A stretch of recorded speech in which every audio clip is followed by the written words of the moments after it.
Hello, everybody, and welcome to our first episode of a new game, The Immortal War, powered by the 5th edition of Legend of the Five Rings. So, I'm still waiting on a couple people, but we are going to go ahead and get started. And I think one of the best ways to get started is to start with the most important part of any game, which is the characters. For those of you who do not know, Legends of the Five Rings 5th edition works using a system called Keep 20. Or not Keep 20. I'm getting my things mixed up. It's a game of 20 questions, and it is a roll and keep system, which doesn't really matter right now. For 20 questions, I ask all of my players 20 questions, and the answers that they choose decides a lot of things about their characters. Normally we like to be here on our pretty faces while we chat, but for now I'm going to flip us over to the game, because I'm going to take us to the world map. Let me activate it for the rest of you to get pulled on over. Unpause, and we will start the game of 20 questions, which you all have. So who's ready? Who wants to go first? We're going to go question by question for everybody. I'll go. Okay. All right, Amy. Okay. So let's see. Go ahead. Well, the first question, I believe, is what clan are you from? I am a part of the butterfly clan. And I want to hear why you picked the clan you picked. That's a great question. I read about it and I kind of forgot, but I remember that I wanted to be a tattooed monk with light up tattoos. I basically wanted to be the Avatar, and this was an opportunity to be the Avatar. It just felt right. We'll set you free. It's perfectly acceptable. Speaking of butterflies, Daniel, what clan are you from? I'm a butterfly! Why did you pick the butterfly clan? Okay, we know the real reason. Because they had someone that could wield two swords, and I thought that was cool. And then that changed. But I also really like their story of how, like, they were just like, oh, we're the ones that came with the Emperor from across the sea, but we're also not gonna rub it in everyone's faces. We're just chill about it. Like, we're just like, you'll figure it out. Figure it out. So for those of you who are from the butterfly clan, if you look on the map, in the southern portion of the main island, there's a large orange section. That is the territory of the butterfly clan. Yeah. So this is the land that you would have been born in.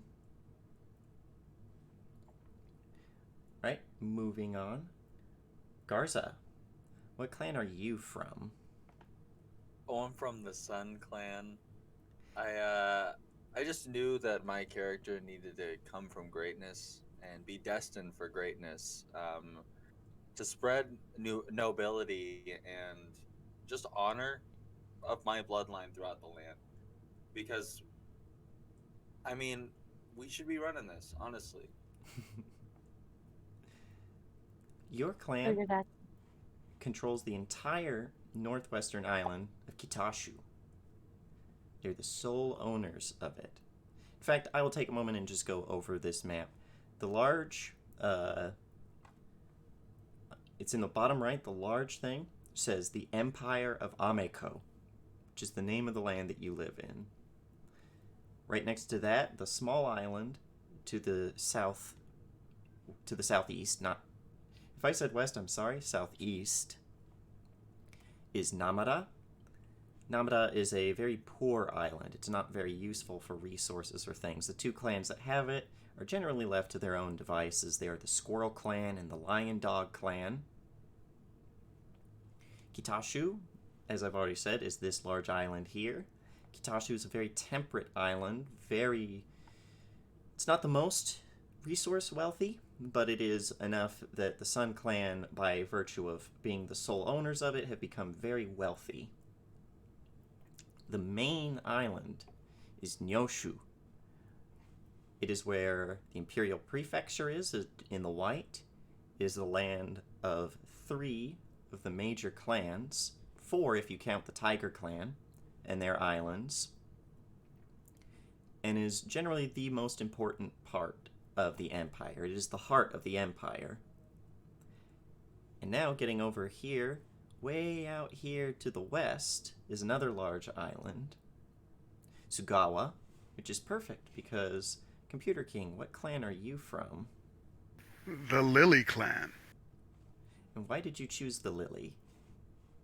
Well, they are well trusted by the Emperor, but still don't necessarily care too much about glory and honor. The duty is their thing.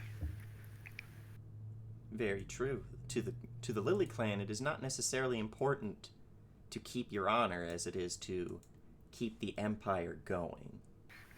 Plus, they're sneaky, sneaky, dangerous people. Yes, they are full of ninjas and shinobis. So, a little bit of history for you guys in your new homeland. 250 years ago, roundabout, Amiko actually took over another country called Hanga, way across the sea to the west. And while they had it under their dominion, the empire was ruled both by an emperor and a shogun, a military dictator. Eventually, there was an uprising in Hanga, which in modern times is called the Eightfold Kingdoms, and the shogun tried to put it down in a very brutal manner, which got the whole world community being very upset at them, including a nation called Sterli, which is very much similar to a lot of Western European nations in our history. Sterli, being the dominant world naval force, swept in and said, "Whoa, whoa, whoa, whoa! Stop all this genocide stuff, and we're gonna blow you up, and we're gonna put you back on your island, have some opium. We're gonna blockade you for 10 years. You can't trade with anyone. Have some opium, and we're going to go and make sure that the Hanga over here is okay, and give them opium, and make sure that everyone's just doing okay with all of our trade Opium. And opium. and opium." And having lost the war, which in Amiko is called the War of Descent, the emperor looks to the shogun and says, "Hey, you kind of ruined everything. Fall upon your sword," which the shogun does, out of honor to his emperor. But this also means that the empire descends into a massive power vacuum. The shogun had all of the political power. The emperor was a figurehead at this point. And for the next 200 years, the country is at war with itself. 10 years later, Sterli has broken its blockade and allowed Amiko to trade with the rest of the world, but it is non-stop civil wars between various clans. The current clans, most of them were around, not all of them. A lot of minor clans rose to prominence during these wars. A lot of powerful clans came and went. But then one day a man showed up who called himself the Immortal Shogun. And no one really liked that there was this random person that no one knew where they were from who was calling themselves Shogun. When the last time there was a Shogun, everything kind of went to shit. But through virtue of his power as a leader and as a military strategist, within 10 years, the Shogun had completely reunified the empire and now rules alongside the emperor. The problem is that the emperor is only 12. So technically, he does not have any power. And his Lord Regent is the Shogun. That's just a little bit of history for you all. And if you guys ever have any questions, you can bring them up to me during this. This is the best time. So that leads us to the second question about your family. Because within each clan there are various families who have their pros and their cons. So we're going to start right back where we were. Amy, what family of the Butterfly Clan are you from, and why? Sorry. Yes. Hi. Sorry, I'm also at work. That's I belong to the, is it Ikozen? Yeah, the Ikozen. Ikozen order. Great question as to why. I'd love to tell you later. Is it because you wanted to be a monk? It's because I wanted to be a monk.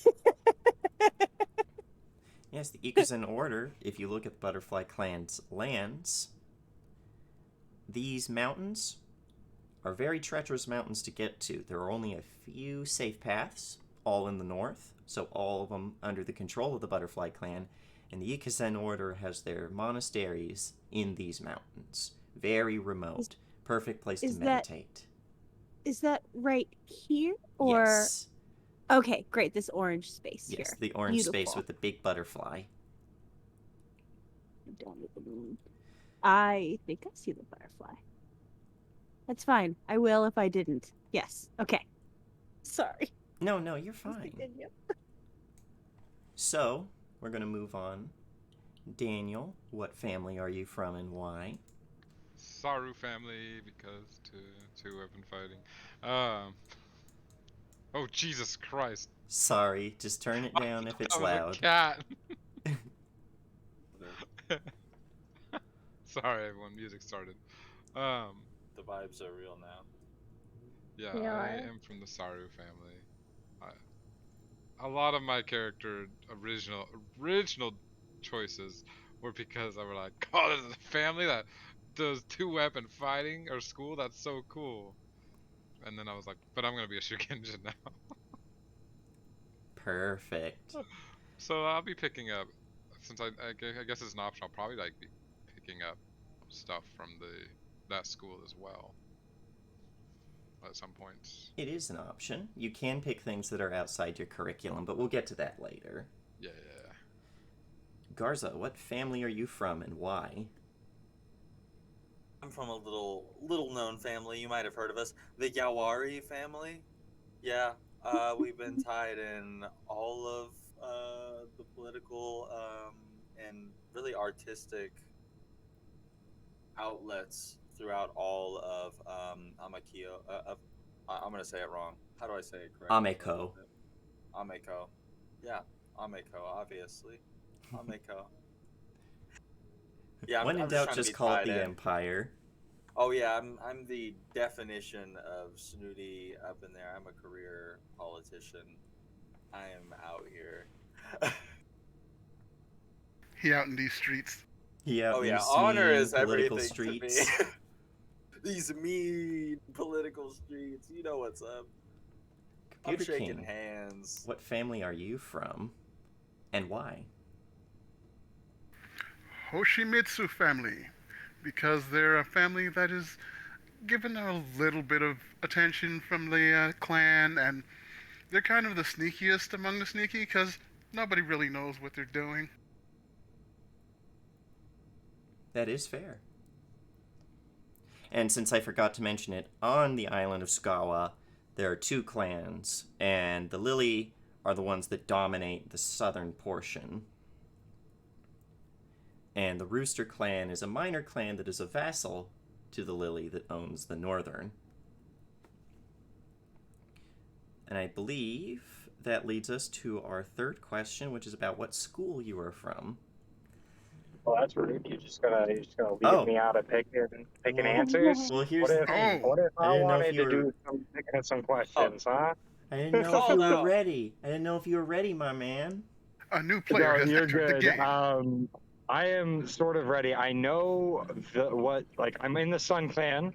But I can't remember the specific family name because I do not have my notes directly in front of me. Right, But right, there's, if any of you are looking at it, it's the one that is very dedicated to like a single subject type thing. I think it was like one of the fourth ones listed. for fire, the Chosogara family, the aesthetics of meditation. I think so. That one sounds familiar. But if you want to, you can skip And the me. I clan just is wanted to passionate, be. masterful as the sun. Yeah, I believe that's the Chosagara, while one. many Yeah, choose to yeah, become a perfection delta in a mimic. single skill. Yeah, they seek true enlightenment and perfection in a single skill. You're the Chosogara family, obviously. Oh, That wow. is the choice. You would Since- know. You of all people should know. Since you are here enough to answer questions, I do Yeah. have a couple about your first two questions. That's why did you pick the Sun Clan and why the Chosugara? Okay. Why I picked the Sun Clan, I don't necessarily have a specific reason for the Sun Clan as a whole. The reason I picked the Sun Clan is because of the Chosagara family. I really liked the dedication to like one skill aspect of that family, so I went with that family, which kind of meant that I needed not necessarily needed to be in that clan, but it makes things easier if I'm in that clan. And then there's also the other thing with my homie Garza. We plan on being related in some way, so that helps there as well. Uh, those are my two reasonings. The reason I wanted the singular skill thing is because I'm gonna be a swordsmith. I'm gonna be making blades and shit, and I want to be dope as fuck at it. Nice. We're So gonna be yeah. selling his swords on Pawn Stars. All right.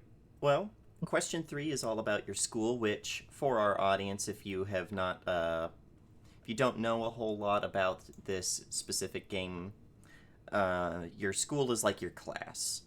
But schools are subdivided into broader classes, which is Bushi, who are warriors, Shigenja, who are priests and wizards, I guess you could compare them to, Shinobi, who are ninjas, sneaky sneakies, courtesans, who are your party faces. They are politicians, they are merchants, things like that.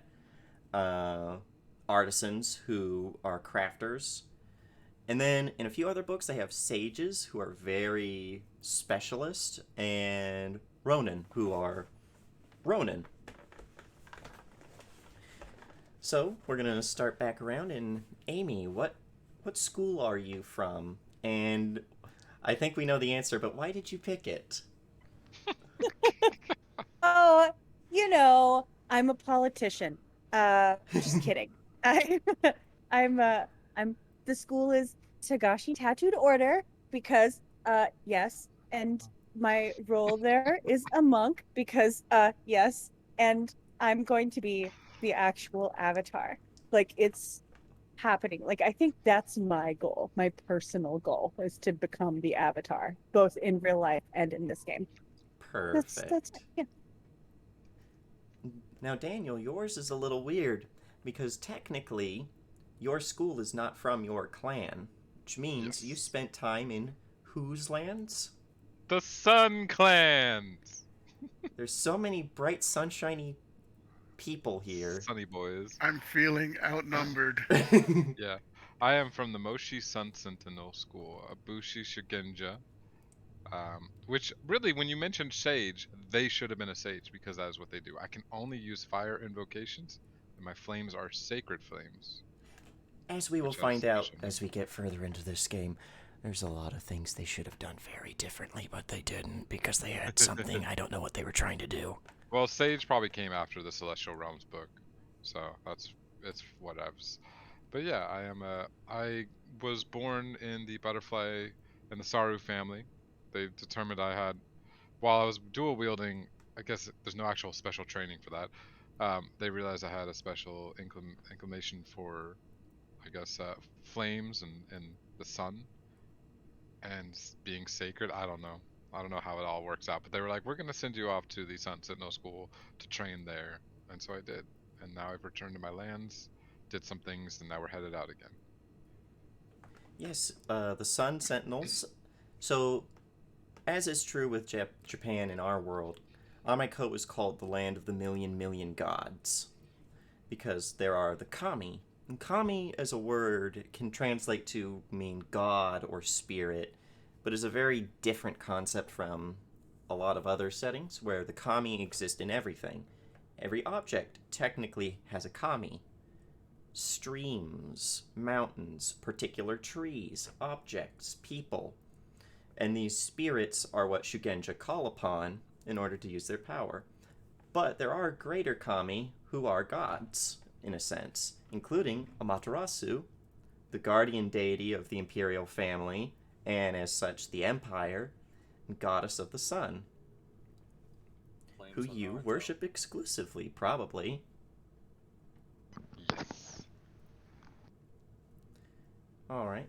Garza, what is your school and why? I mean, if you know the game, you probably guessed it. It's normally called the Doji Diplomat School, but I believe it would probably be called the Yawari Diplomat School. Mm-hmm.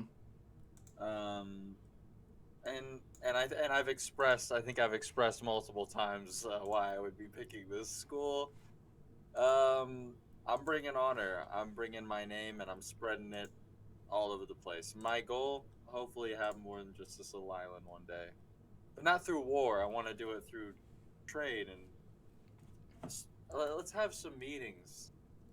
We could talk. We could talk some things out. Scratch my back. I'll scratch yours. Handshakes. Intrigue. Intrigue and politics and schemes. You're a man of words, not a man of blades. Yeah, I know. Come on. We don't need bloodshed. I'll just drag your name through the mud. Speaking about bloodshed, Computer King, what school are you from, and why did you choose it? The Hoshimitsu Illusionist School. Ooh, that Ooh. sounds sick. The school, Oh, like you with the illusionist. yeah. They've got 3 potential roles: courtiers, Shugenja, and shinobi.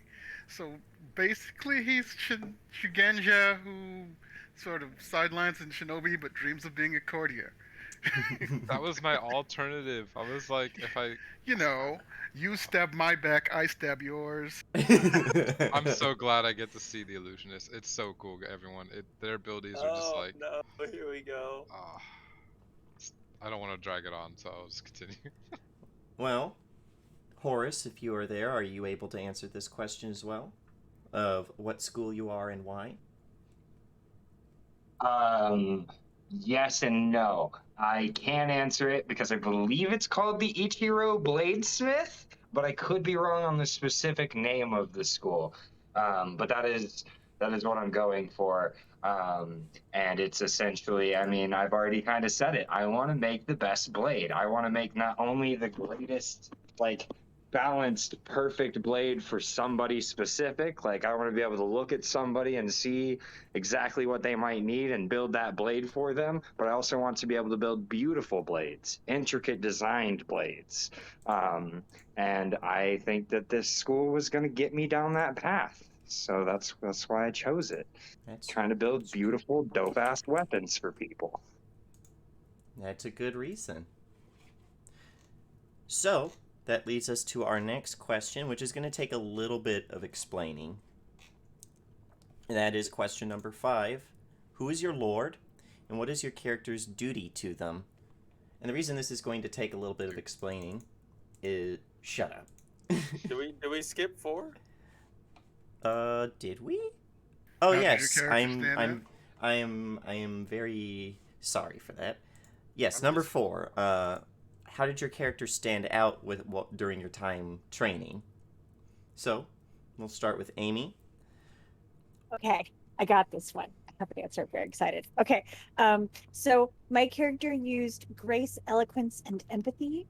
I was able to refine my monk movements in my school. I was the most graceful monk of them all. That's me. That's me being graceful. Hmm. Kidding. In real life, I'm not. But Oh, yes, boy. that's me. So you had a particular finesse about you. I'm finessey. Like messy finessey. Now, this is a good point to bring out. When they pick these, audience, this increases one of their rings. As the game is named, there are 5 rings after water, earth, fire, air, and the void, which, although it sounds scary and spooky and evil, the void is both no element and all of them at the same time. And these are not your traditional stats. They are not your strength, your charisma, your intelligence, or anything like that. These are personalities. These affect what approach you are better at handling something. And air tends to be people who are both graceful socially as well as physically. And that was your choice. Yes. Daniel, how did you stand out? Oh, mine is so just, oh god. Always seemingly blessed by Amaterasu. I had to look it up how to say it because I was like having trouble pronouncing it. Amaterasu. No, it's Amaterasu.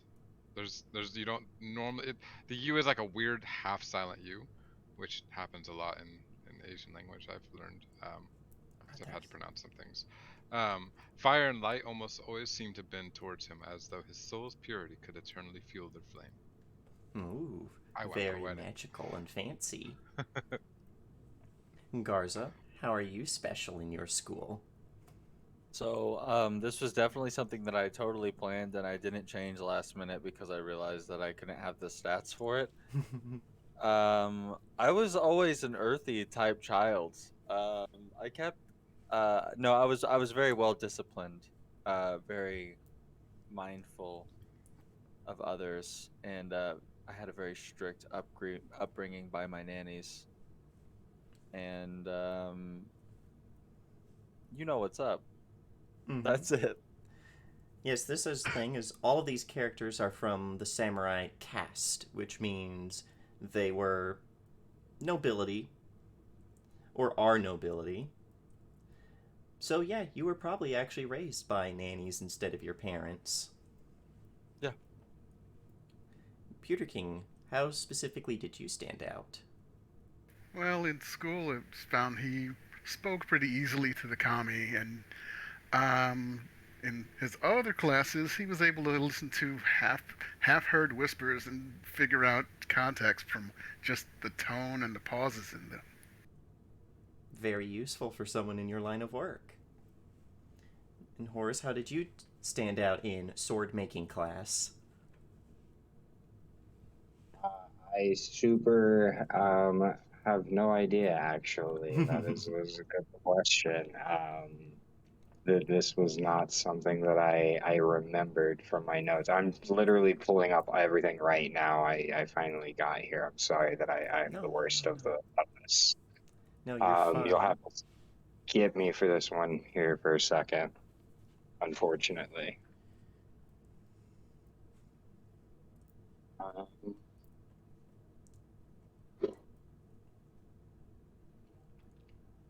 I was recognized. Let's see, here it is.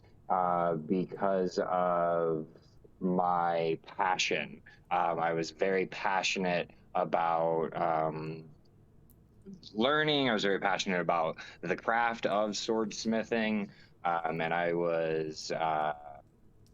just made it. I was very intense in my studies and very passionate about my studies and my craft, and yeah, just very passionate about it all. That's what helped me stand out. Interesting.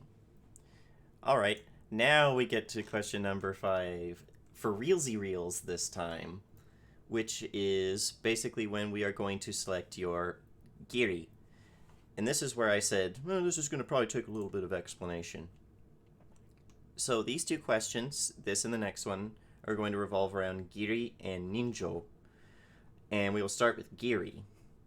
Each character has a giri, or a sworn duty, representing the way in which they serve their lord. This is the theme or issue by which the player wishes to see their samurai rise and fall during the campaign. Players should consider how giri might sometimes conflict with their ninjo, or their desires, as conflict between personal feelings and duty is a recurring theme in works of fiction about samurai. By engineering some friction between the two, a player gets to help set up the drama of their character's story. Not every conflict between them needs to lead to grand tragedy, but the two motivations should sometimes be at odds. So, Amy, have you thought much Yes. on what you want your Kiri to be and who you serve as your lord? Right. A little bit. I might not have a full picture right now. Um, Currently, instead of serving a lord, I serve the Ikazan order as a whole. I Mm-hmm. am one of many, and we are all deeply connected. And the order's duties align with my duty to myself, and that is what keeps me there, um, and keeps me within my group. Uh, we we are one with each other. Mm-hmm. Yeah. And do you remember the name of the abbot of the monastery? No. No, I do not. Hey, Abbott! Hate that guy. Hate that guy. Maybe I want to overthrow that guy. Is he a good guy or a bad guy? he's pretty zen. Oh, well, then I don't want to overthrow He's a him. He's my five, homie. bro. Yeah. Can you tell me his name? Yes. Okay. I will pull up that right now, and the folks at home can see this for just a second as I pull up the Butterfly Clan and go down to your order. Abbot Michi, who is the Sokai of your order, or the High Priest, basically. So you serve Abbot Michi, and here are some examples of Giri. Restoring the reputation of your teacher's dojo, inventing a new weapon that will give your clan an advantage, protecting your lord or other charge, capture a particular region of land, persuade a powerful leader to your lord. These are basically your jobs, almost. The ways in which you want, through this campaign, to be serving your lord. Oh, That might conflict okay. with your personal feelings. Okay. I might need a little bit of time to think on that. Is that That is okay? that is perfectly fine. These are pretty important questions because these are going to inform a lot of the Can I drama. can I like Yeah. offer up a suggestion? Yeah. Yeah. If Amy wants it.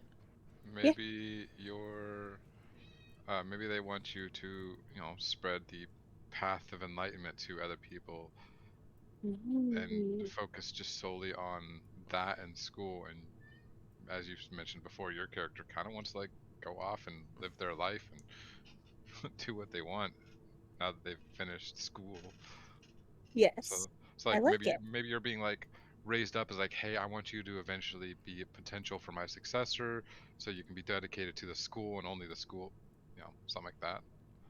Hmm. I And like it. you're just like, I don't like that life. I'm not about that. I want to Right. go have fun. But you're honor Right. bound to carry out that command. Yeah. Yes. I like that. That's a good one. Yep, that's the one. That's what I did. Alright, so That's your me. Giri is to spread the word of the Ikozen order. And eventually Well, train to and become the next, I don't know what to call it. the next abbot, Sokai? Yeah, next abbot. Yeah. the next. Sure. Yeah, I like that. I like that idea. And I'm just like, no, I don't want to. I like that. Right. It's like they're not saying you're going to be the next one because I don't know how far we can go with these, but like they're like, hey, you have the potential. I think you should. I want to personally see you grow up and replace me eventually when I decide it's time to leave. I like it. You're just like, that sounds cool, thanks. I love it. And then you turn around like, fuck, I just want to go off and have fun. Yeah. Alright. That leads it to Daniel. Who is your lord? I have no idea. Sarunami is my lord. Mm-hmm. Sarunami, the leader of your family. Yeah. Which, by the way, this doesn't, for the audience, family also means a bit different. There could be multiple families who are all part of the same family. They take the same name as a sign of respect and honor to who they are serving, basically. And what is your giri? Why are you what do you serve Sarunami by doing? Um, that was a tough one for me because it has nothing to do with my school. Probably, you know what? Probably now that I'm back, Sarunami wants me to use my newfound powers along with the training that the Sarunami give, which the Nintendo two-sword fighting style. Um, I'm reading up on the family a little more, see this kind of anything. Yeah, they're kind of the military might of our clan. So probably to eventually be a part of like the military forces. Yeah, because that totally conflicts with my Nino Nino or Yeah. Ninjo. Yeah, so like they want me to eventually join as a rank in the military for the Butterfly clans. Uh, you know, for the Butterfly clan. So your duty to your lord is to basically serve almost like a pastor in the army. Oh, and to fight, to totally fight. Yeah. if and when the Butterfly Clan starts shit, Yeah. or is pulled into things, which is just as likely. Yep. Because despite the fact that the Shogun has ruled now for 50 years, and the country has been at peace, there's always the potential that a ambitious clan or family or some tragedy or something could respark civil war. Ameko has never been known as a very peaceful land. Alright. Garza, Yes. who is your lord and how do you serve them? Who is your daddy and what do they do? I actually, who is my poppy? Who's Senpai's son? Oh my god. Who Well, should you are who my from poppy be? the Yowari family. Yes. And you know what? I'm going to say that you are actually from the main Yowari family. Yes. Ooh. And your father is Yowari Takahara, Ooh, damn. who is daimyo of the Sun Clan.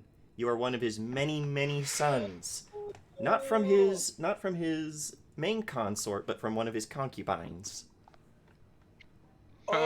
Oh, wait. Okay, from a concubine. Yes. You mean like I'm like a bastard? Yes and no. Takahara Oh. has claimed you as a son, but you aren't really in I'm not like- line Yeah.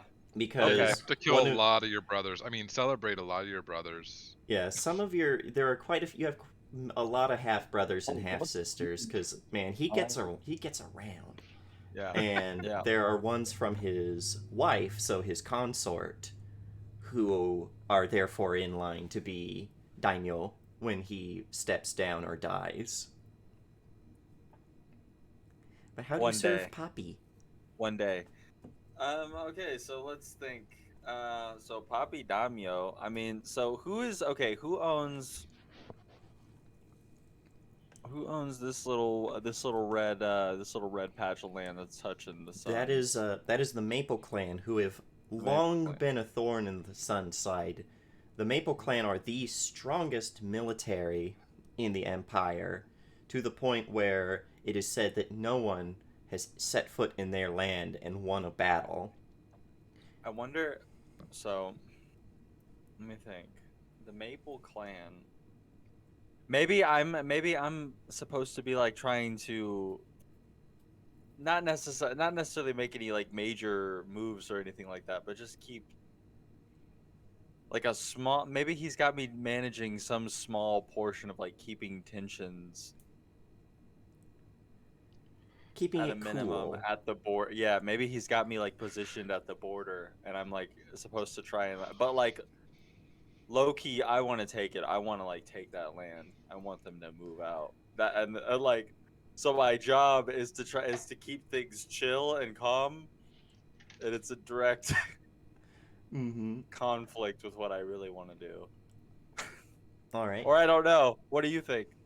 What's Well, something that along is those very lines? possible that you could be a courtier who's been sent, probably not to the island chain that that the Sun and the Maple have been fighting over for generations, but have probably been sent into the Maple Clan's land, and are in one of the courts of various nobles or landlords of Okay. their territory.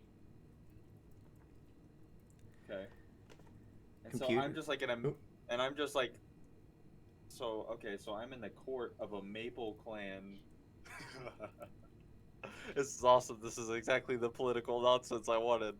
So I'm in the court of the Maple Clan right now, and we are fighting like over this island that we've been waging wars over. Yeah, there's a chain of islands between Kitashu and Nyoshu, which both of your clans claim. So you two have been fighting over who actually gets to control them. And when the Shogun came to power, he split it down the middle and said, "You get half, now stop it." Gotcha. So we're fighting for full control. Yeah, And I'm just like one of many diplomats that are here just fighting for this land, trying to Yes. get sneaky bills You are and one laws of passed to take it over. many courtiers, many lower Gotcha. courtiers in the court of Kazusama Fuyuko, the daimyo of the Maple Clan. You aren't Gotcha. necessarily ever able to have the daimyo's ear, Yeah. but you are in her court. Gotcha. Okay. All right, Computer King. Who is your lord, and how do you serve? Hoshimitsu Fumihito. And he's not a daimyo or anything like that. I'm guessing he's probably a spy master, but who knows?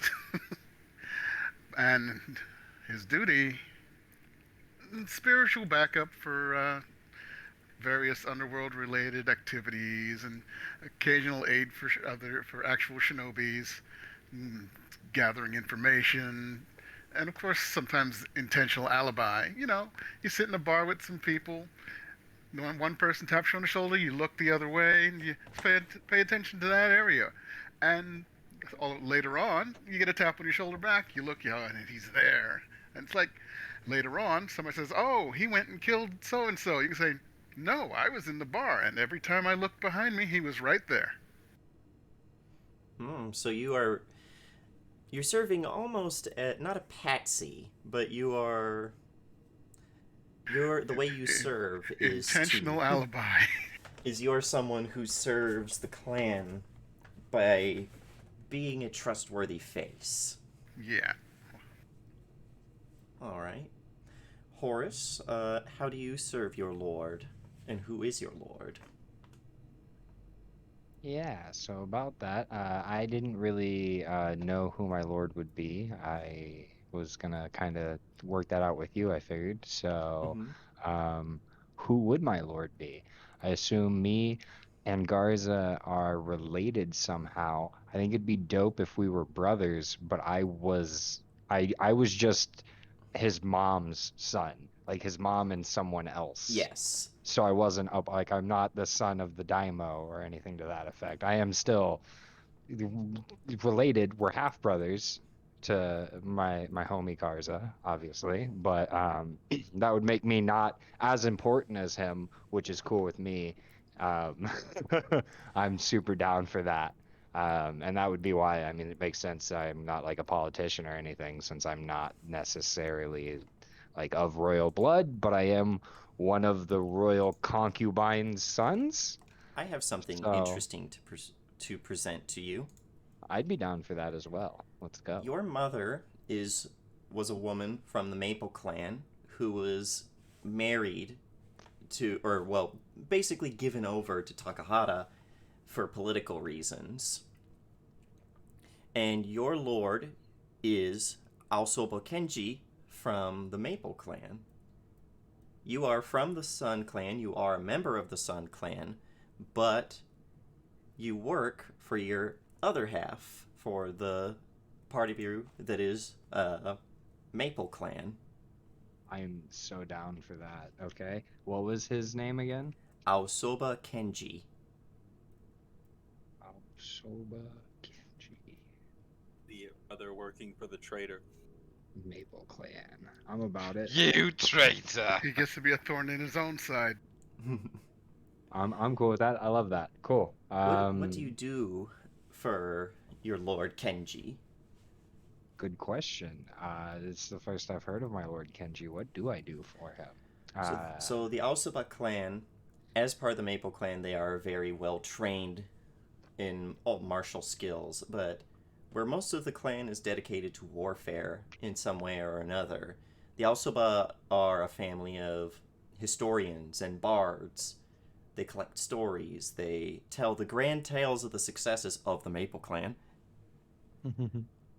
and are basically dedicated to preserving the culture and history of the Empire. Okay. So maybe your duty is to relearn or even just codify or write down old techniques of sword making. Oh, I'm down.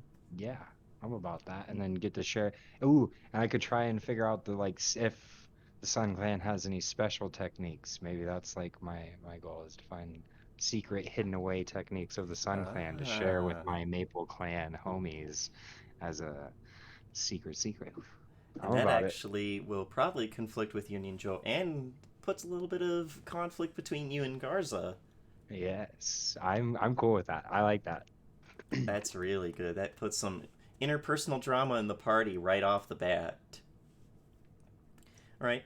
Now, it's a similar question, but this is about your ninjo, which, as the book says, for some reason they put it first.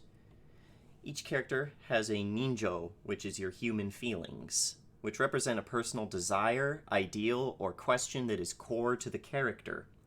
When a player selects a ninjo, they are selecting the reason why their character's honor will be tested over the course of the story, the thing that could cause them to forsake the ideals of Bushido and their obligations to their lord, clan, or the emperor. The problems that ninjo can cause during the campaign should be problems that the player wants the character to face, even if the character does not. And they will have the chance to introduce these problems into the character's life. So some examples are creating a future with someone you love, becoming the greatest duelist in the Empire, creating a secure future for a small group, creating a work of art that wins eternal praise, taking revenge on a foe for the death of a loved one, things like that. So, as always, we are going to start back up with you, Amy. What is your ninjo? What do you I want? I just want to have fun and not sweat the enlightenment part or the leadership trajectory. You just want to vibe. So I saith just want Cyndi to Lauper. vibe. Yeah, yeah. I just want to vibe. And yes, that's it. That's what I want to bring to That's this campaign. perfectly acceptable. You just want to live a life free of the fetters that come with being samurai. Yes. Daniel, what do you want? I think my character wants to spread enlightenment and kind of like make steps towards bringing peace to the entirety of the land. Hmm. You want to be a peacemaker. Which which kind of goes along with the Sun Sentinel. He doesn't like having to harm like the normal people, like people in general. It's totally okay with like dealing with the spirits, supernatural and stuff. Mm-hmm. But he he thinks people should just get the fuck along. So Perfect. he wants to maintain a level of order and peace throughout the empire. He's bringing peace and order Love to his and new peace. empire. Love and peace. Love and peace. Well, I was making an Oh, episode 3 why? reference. I was making an old reference. Garza, Um, what does your character want? What is their So ninjo? here's the thing. After you explain how low in the totem pole my character is, it then informed that my ninja is that regardless of how much I love our political system and the way it's structured, I want to be the next Damio, Oh. regardless of bloodline order. I think that the most qualified should rule, and that is obviously me. Oh, you're so smug. Oh, I love that. Hello, That's great. Flanny. Yep, We missed Flanny you. making his way into another game. No, but this is a different version of Flanny. No, A much more this isn't Flanny at refined all. version. A much Yeah. smarter version. That's for sure. Flanny's a guy who thinks he's the shit, but isn't. But this guy is the shit. He's decided. Computer King, what does your character want? And it will actually be. Yeah, he wants to be a courtier. He's spending long days gossiping and trading small secrets. I mean, can one balance being a thief in the streets, a priest who deals with the kami he meets, and still be welcome in the courtly seats? We'll find Ah, out. I love that. That's really, really good. So basically, you want to go legit.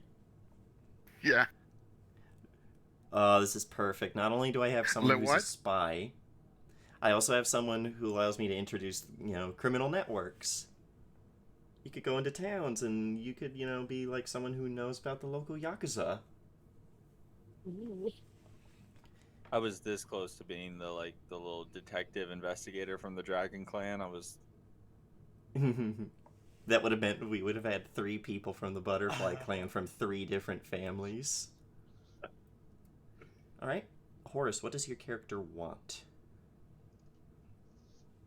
Oh, that's easy. I've said it a few times already. My character wants to make very beautiful, very well crafted swords.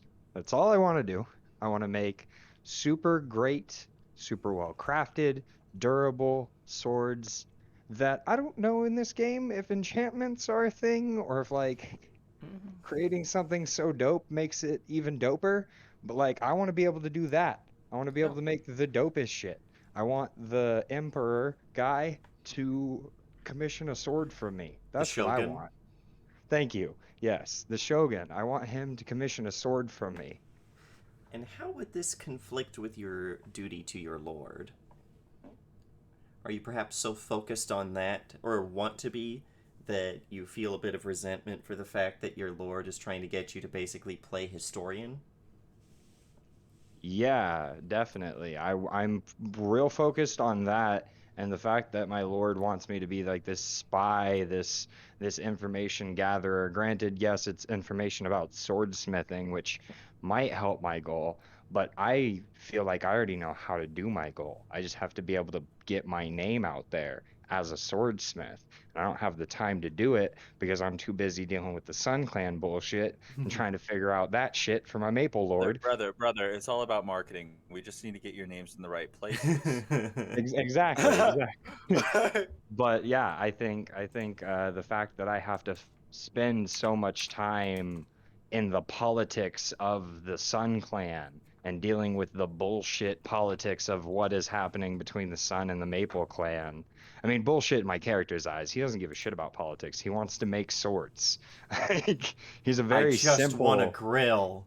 He Disgusting. straight up, he's a very simple man. He likes propane and propane accessories. That's about it. I love it.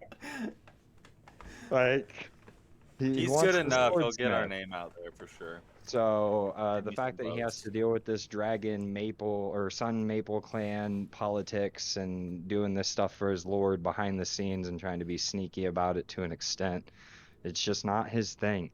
I mean, he can do it, but he doesn't want to. All He wants right. to make dope ass swords. Next question. Now, this is the one with an either or answer that will affect your character because it will give you either more glory, one of your social stats, your hogs, your honor, glory, and status, or it could give you a skill increase. So, what is your character's relationship with their clan? If your character believes firmly in the precepts of their clans and their values, you will get +5 glory based on being an upstanding member of the community. Or if you have a fundamental disagreement with your clan's beliefs, policies, or practices, and have defied them in the past, gain 1 rank in a skill in which you have 0 ranks, and consider how this is a divergence from your clan's beliefs. So, Amy, what does your character feel about the Butterfly Clan and their beliefs? The clan is as a whole or The the clan. order that I'm currently in?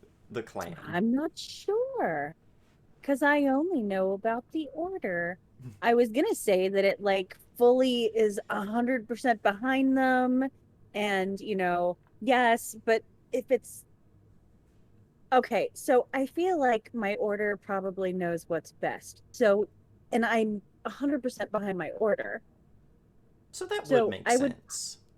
Right. So I would probably be behind the Butterfly Clan itself because I trust my order. I trust these people. So yeah, I'm with them. And the I'm Butterfly there. Clan are very they're strange for samurai because they're all about individualism and like thinking for yourself and improving yourself, and they like interact with the common folk fairly frequently and in good ways. Yeah, I think I'm definitely 100% behind that. Like me, the person. Like, yes. All right, then you will get 5 glory for your character. Okay. Because you are just a good little gumdrop for the school. That's me. I'm a gumdrop. So, Daniel, same question. Despite the fact that they make up the military might, he does enjoy the family like a lot. I guess it's hard to explain. Let's see.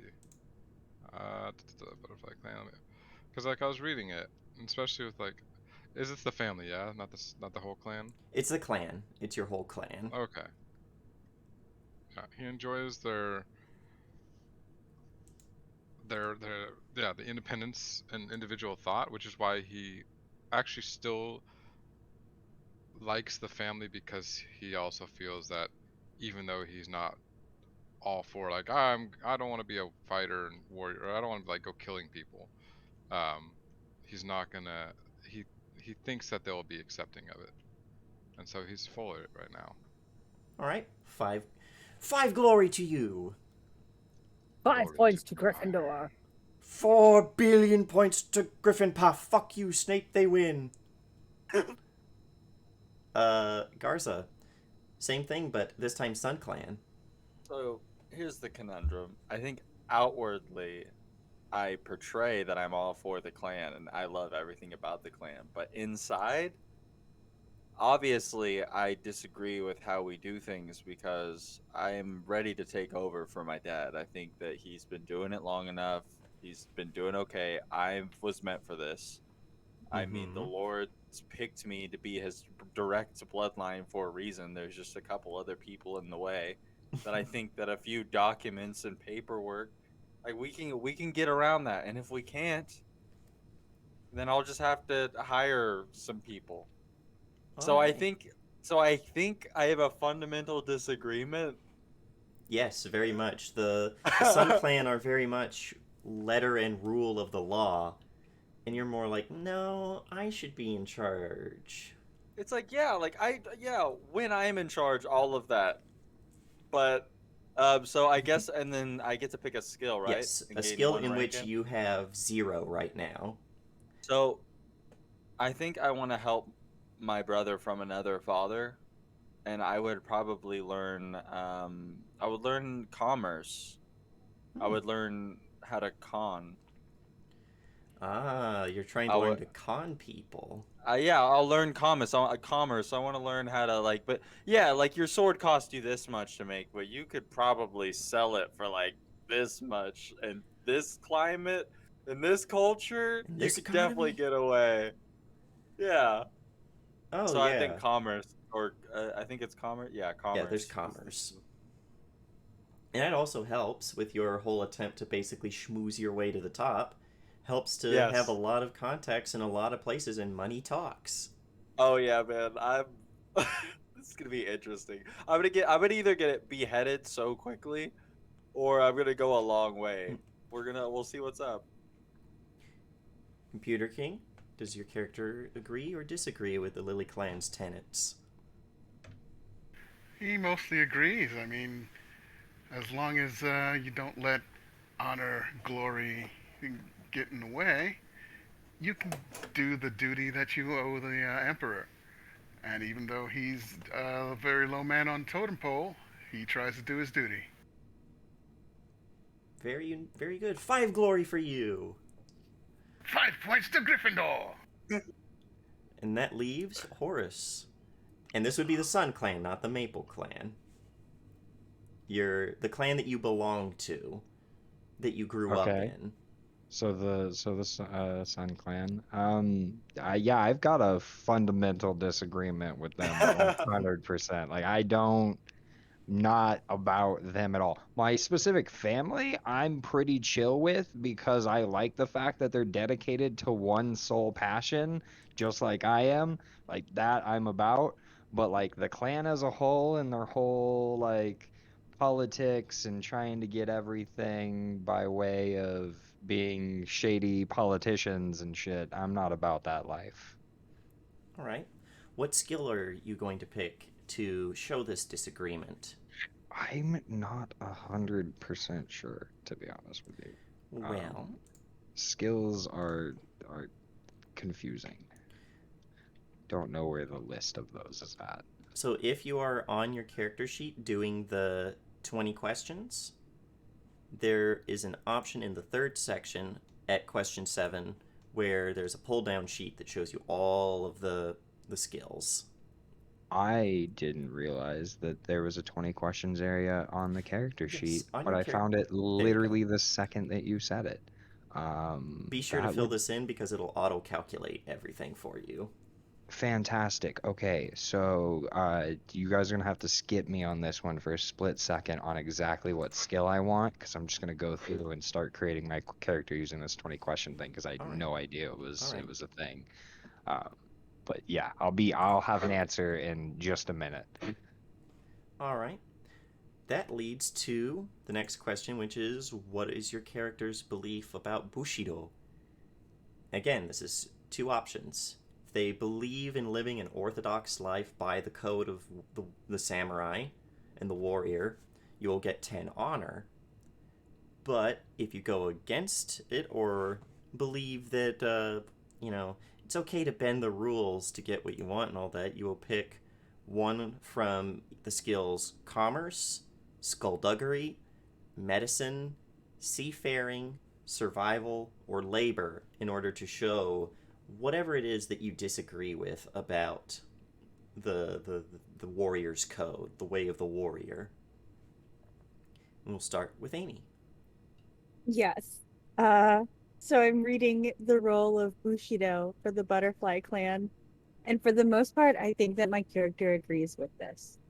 Just, I don't really see it's hard because it says things like even in the face of failure and discomfort, it's better to be honest with oneself than to hide behind a mask of civility and comfort. That is such a real thing.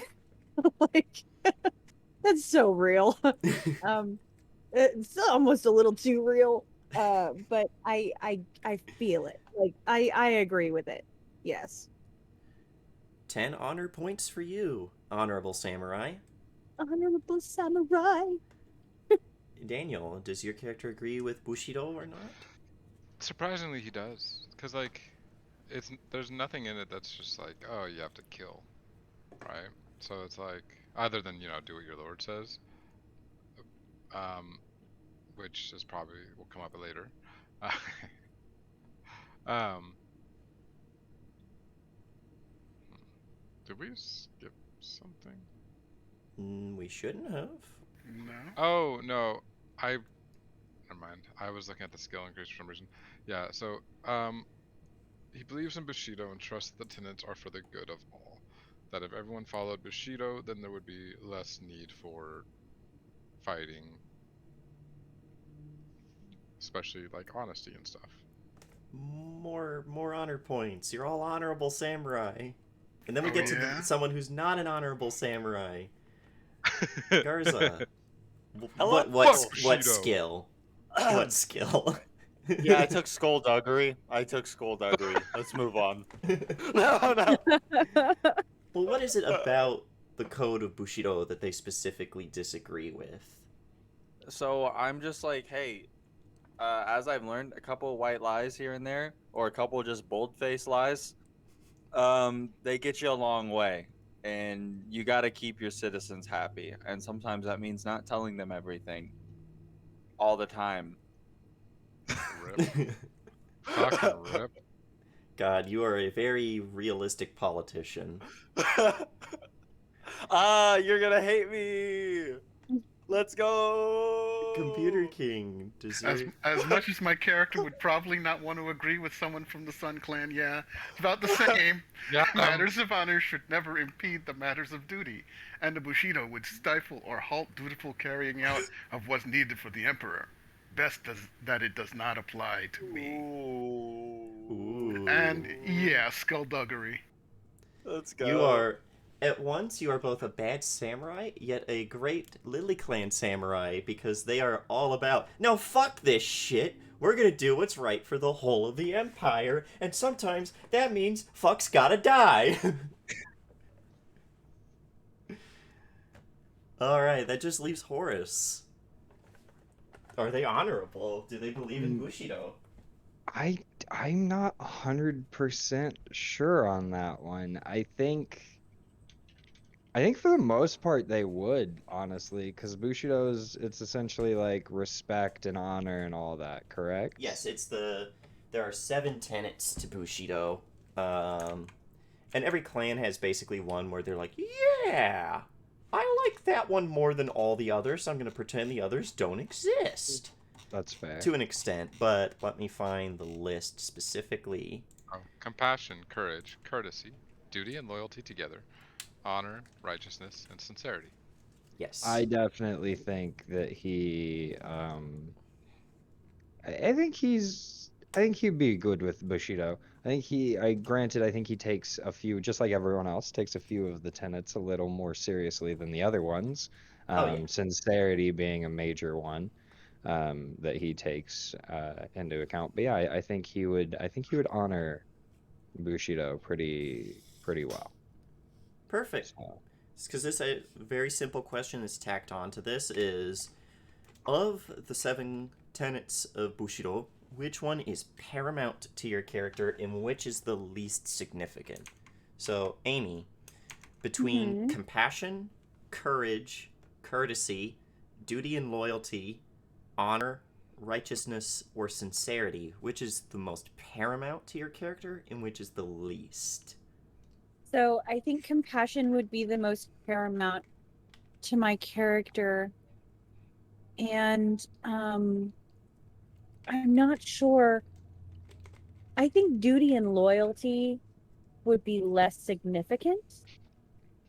Maybe? I don't. That does fit with your so far very rebellious nature, that you're like, I don't have to be loyal to be a good samurai. Right. So yeah, we'll say less significant is duty and loyalty. And I did, as I'm reading the role of Bushido for the Butter Clan, they do talk about like unquestioning loyalty is almost unheard of. Like that's not, like, we don't do that. Yeah, like in most courts, if a lord says something, a samurai's like, sir, what the fuck? They'll be like, don't talk back to me, I'm in charge, you listen to me. But in the Butterfly Clan, they might be like, now that I think about it, yeah, that was pretty psycho what I just said. Yes. I want to live with these people for real. Daniel, paramount and least significant. Paramount, sincerity, least significant, along with the clan and Amy, duty and loyalty. Which, it makes sense for us in the Butterfly Clan, because that's how we were raised. We were probably raised to question, to make sure, like, are you sure about this? Or I might have a better option, or can we think you guys are going to get in so much trouble. You're going to be, like, having dinner with the Emperor, and this 12-year-old's going to say something. You're going to be like, sir, actually. And then everyone's going to be like, oh. Oh, I'm no. sorry, I If a heavily 12-year-old agree with you. Yes. Oh, God. They misspoke. Great. Garza, most important, least important. Okay, I'm sorry. I don't. Where's this list? I don't have the list. On the in the Page PDF. 301. Whoa. 301. Okay. Or 13. No, page 13. You don't have to scroll so far. As well. Oh, Yeah. And also yeah, in your thing, there will be like your clan's view on Bushido as well. Yeah. Okay. If you want to go with your clan view. If you want to be very orthodox with your clan. Yeah, because that's what I am. Okay. Actually, you so kind of are. What's most important? Yeah, I am kind of. I'm very politician. So most important to me is obviously gonna be, I think, duty and loyalty. On ironically, Mm-hmm.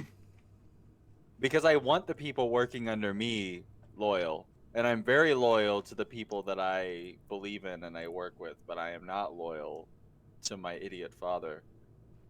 At least not inside. So you feel like he's just not deserving of your loyalty. No, but I do think loyalty is important. Does that include you being loyal to other people? Loyal to the people that have something to offer me. This is such mental gymnastics. I love it. Oh, dear. Yeah, loyalty is very important if you can get me something that I want. You're such an asshole. And then my least, and then the thing that I think is least necessary is compassion. That hasn't got anybody anything. Am I right? Ooh. Oh, Oh no. You know what? I'll make a deal with you. I'll teach you how to be compassionate. You teach me what loyalty is in your way. We'll find a way. Computer King, Paramount, least important. Paramount. Well, get out the toilet paper. I'm going to say duty again. Least significant. That would be sincerity, because once you can fake that, you've got it made. Oh, we have such a nice. The DM doesn't have to It's give us. sodomy. No, the DM doesn't have to give us opponents. We're gonna be like arguing with each other. There's all gonna the be time. so much like borderline. Like you guys are gonna be like, oh, I'm gonna keep, and I'll be like, So many no in-party PvP, no fights. PvP, no PvP. No PvP.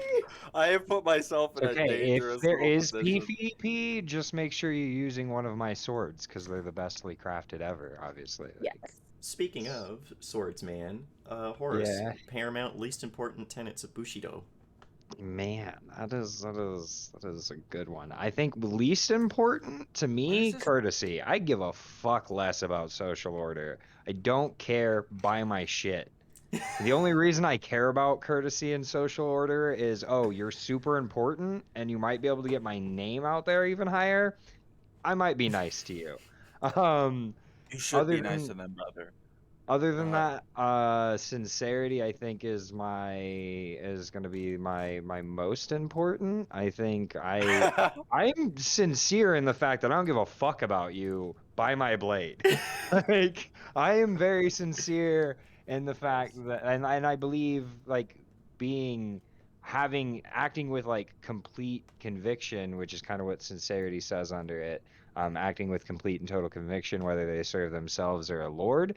I think acting with complete conviction is very honorable, and I have a complete conviction to be the best fucking bladesmith there ever fucking was. Nice. So we have girls just want to have fun, monk. We have a goody good priest of the sun. You know, hey, praise the sun. We got just a skeevy car dealer politician. We got What's that term called when you're someone I'm who sells scarred, weapons bro. to both sides of the war? War profiteer. your war profiteer. Yeah, we have a war profiteer. Yeah, we do have a war Yep. profiteer. Oh god, the Civil War is going to start, and you're gonna be like, excellent, Koku for me. God. And we have someone who's just the like, I get shit done ninja. All right, moving on. Real quick. Mm-hmm. Before we move on, I want to go back real quick. Mhm. And under Roll in School Part 2, where it says school ability drop here and starting techniques drop here. Yes. How the fuck do you do that? So Where's this roll? Where's this 20 questions thing that you guys are doing, by the way? At the on top of your character on the sheet. top of your character sheet, there's like a What? graduation cap. 22. Oh Yeah, my dude. god. Yeah, dude. No. I've just been putting Oh, these in no. manually. The two I am son, a no. beast. the two Sun brothers figured it out a little late. Okay, Hey, so I was here a little late. We can- I He's should just reset dumb. my character sheet so I don't mess When- this up again. when you look at your chat bar at the top, you got all these tabs. Second from the right is one that should look like a box that has like a kanji on it, and it says compendium packs. I believe this is the right one. Yes, it is. Yes.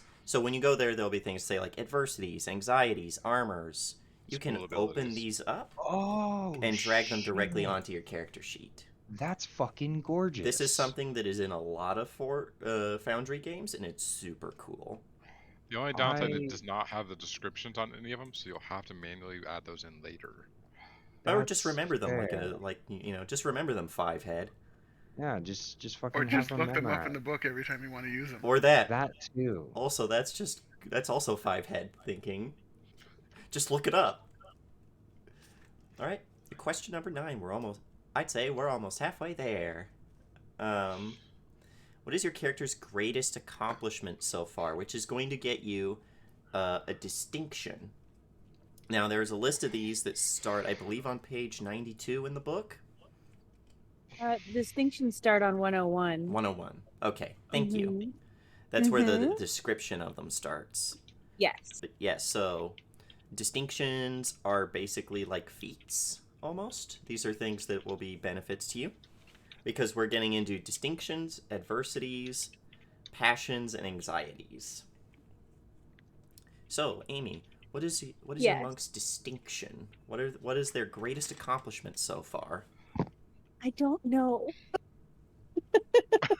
I don't know. Well, so what you can do is you can look at the distinctions, find one that calls out to you, and then just describe how that was discovered. Okay. In fact, I will get to that page of the book and I will help you. That would be cool. Ooh, I like famously lucky. There you go. Okay. Oh, but then it gives you like fame and stuff, right? I don't want any of no, that's just what type it is. It's a fame and interpersonal one. So, okay. If you have this, this will apply to you. Other people have heard of you and your good fortune, and they believe it by default unless given evidence to the contrary. And when performing a check for which you need to leverage your reputation for having things turn out your way, such as a command void check to get your troops to put their faith in you utterly, or a games void check to let fate decide the match, you may re-roll up to 2 dice. So basically, I like it. Trying to get people to just believe in you, or whenever you're just like, believe it, fuck it, luck. No Naruto shit in this game. Yes, I like it. Okay, so famously lucky is my distinction because as a child, I was sitting on a mountain and I was meditating and it was going really, really well. And I thought that I was floating and I got really excited about it. And I kind of jumped out of meditation to like turn and tell my teacher about it. But then I fell off of this mountain and I managed to like land exactly the right way every single like roll so that I didn't get hurt. I had a couple at the bottom of scratches. the mountain. I'm okay. I'm okay. Everything's fine. And ever since then, I have just been famously lucky. Oh, that actually gives me, whenever we get to your adversity, I've got one that I want to offer to you just because of that story, and that's clumsy. Okay, I love it. I'm clumsy, but I'm not. Like I'm messy finessy. That's what it is. You're clumsy unless you're like in the zone. Yes. And also you're clumsy, but like every time you trip and fall over, something lucky happens. I'm good to go. You're just failing forward into victory. Falling forward. Yes. All right. Daniel, what is your character's distinction? So he's always, as with the flames, he's always just had like a weird knack for detecting things. And then when he returned back from the Sun School and was going to meet his family head, Saronami, there was like a spirit that had slipped in, like an angry spirit.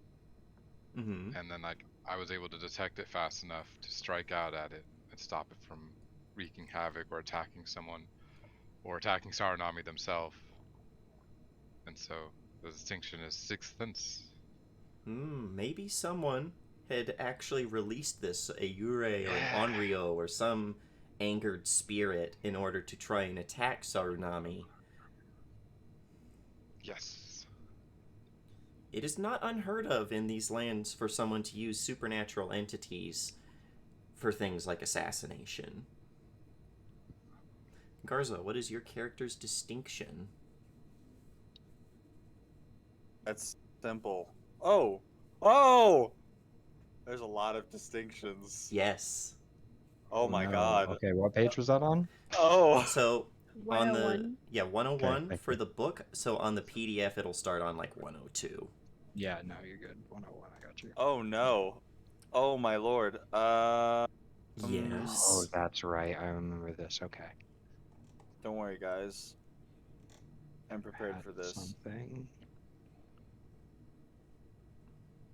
Okay, let me look at this. Okay, while big he's ol' looking at that, I'm gonna straight up bring us all the way back again to question 4. Mm-hmm.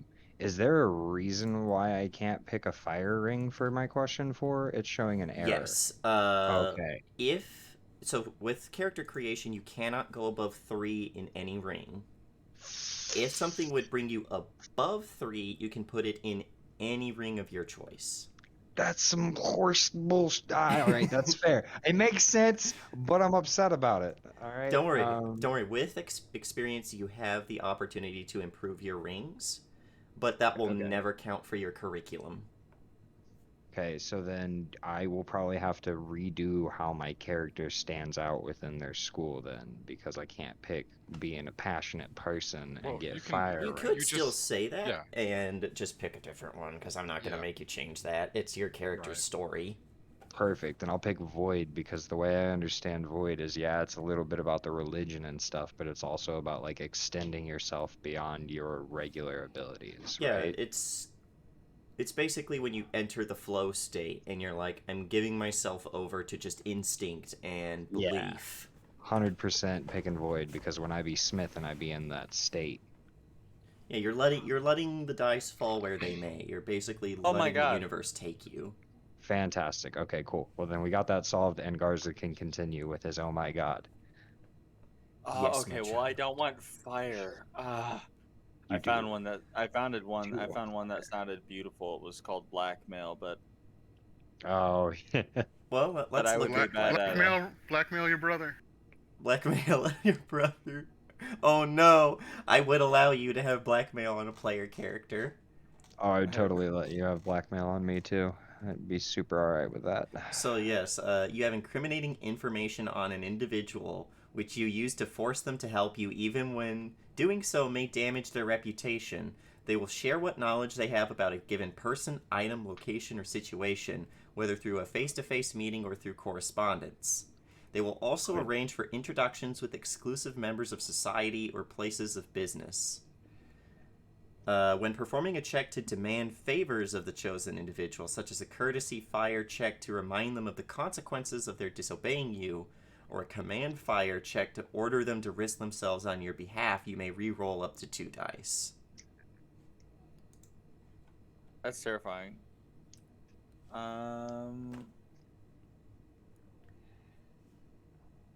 I will say, if you did have blackmail on your brother, he probably doesn't.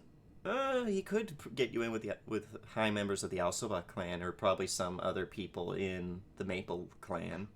Oh no! I love my brother. I don't want to have blackmail on Thomas. Are you That sure? I don't know how helpful I would be with your blackmail. It might be smarter to have blackmail on someone a little higher up. I'm just a lonely artisan swordsmith. I think I found one that I was looking at, but I need. Where is it at? Well connected? Where'd it go? Well connected. That would actually make sense. Yeah, that one sounded good. Let's go down and look at that one. Oh, I went too far. Whoops, my finger slipped. Paragon. Well connected. Where are you? Are you sure that that's It's listed here under distinctions. Well connected, water. Oh, Alright. which book are you in?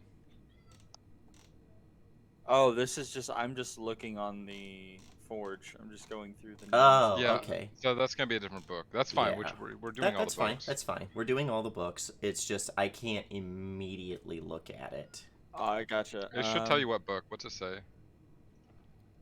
Well connected. It just Emerald Empire. Emerald 242. Empire. Oh, I don't have 242. that one. I'll look it up.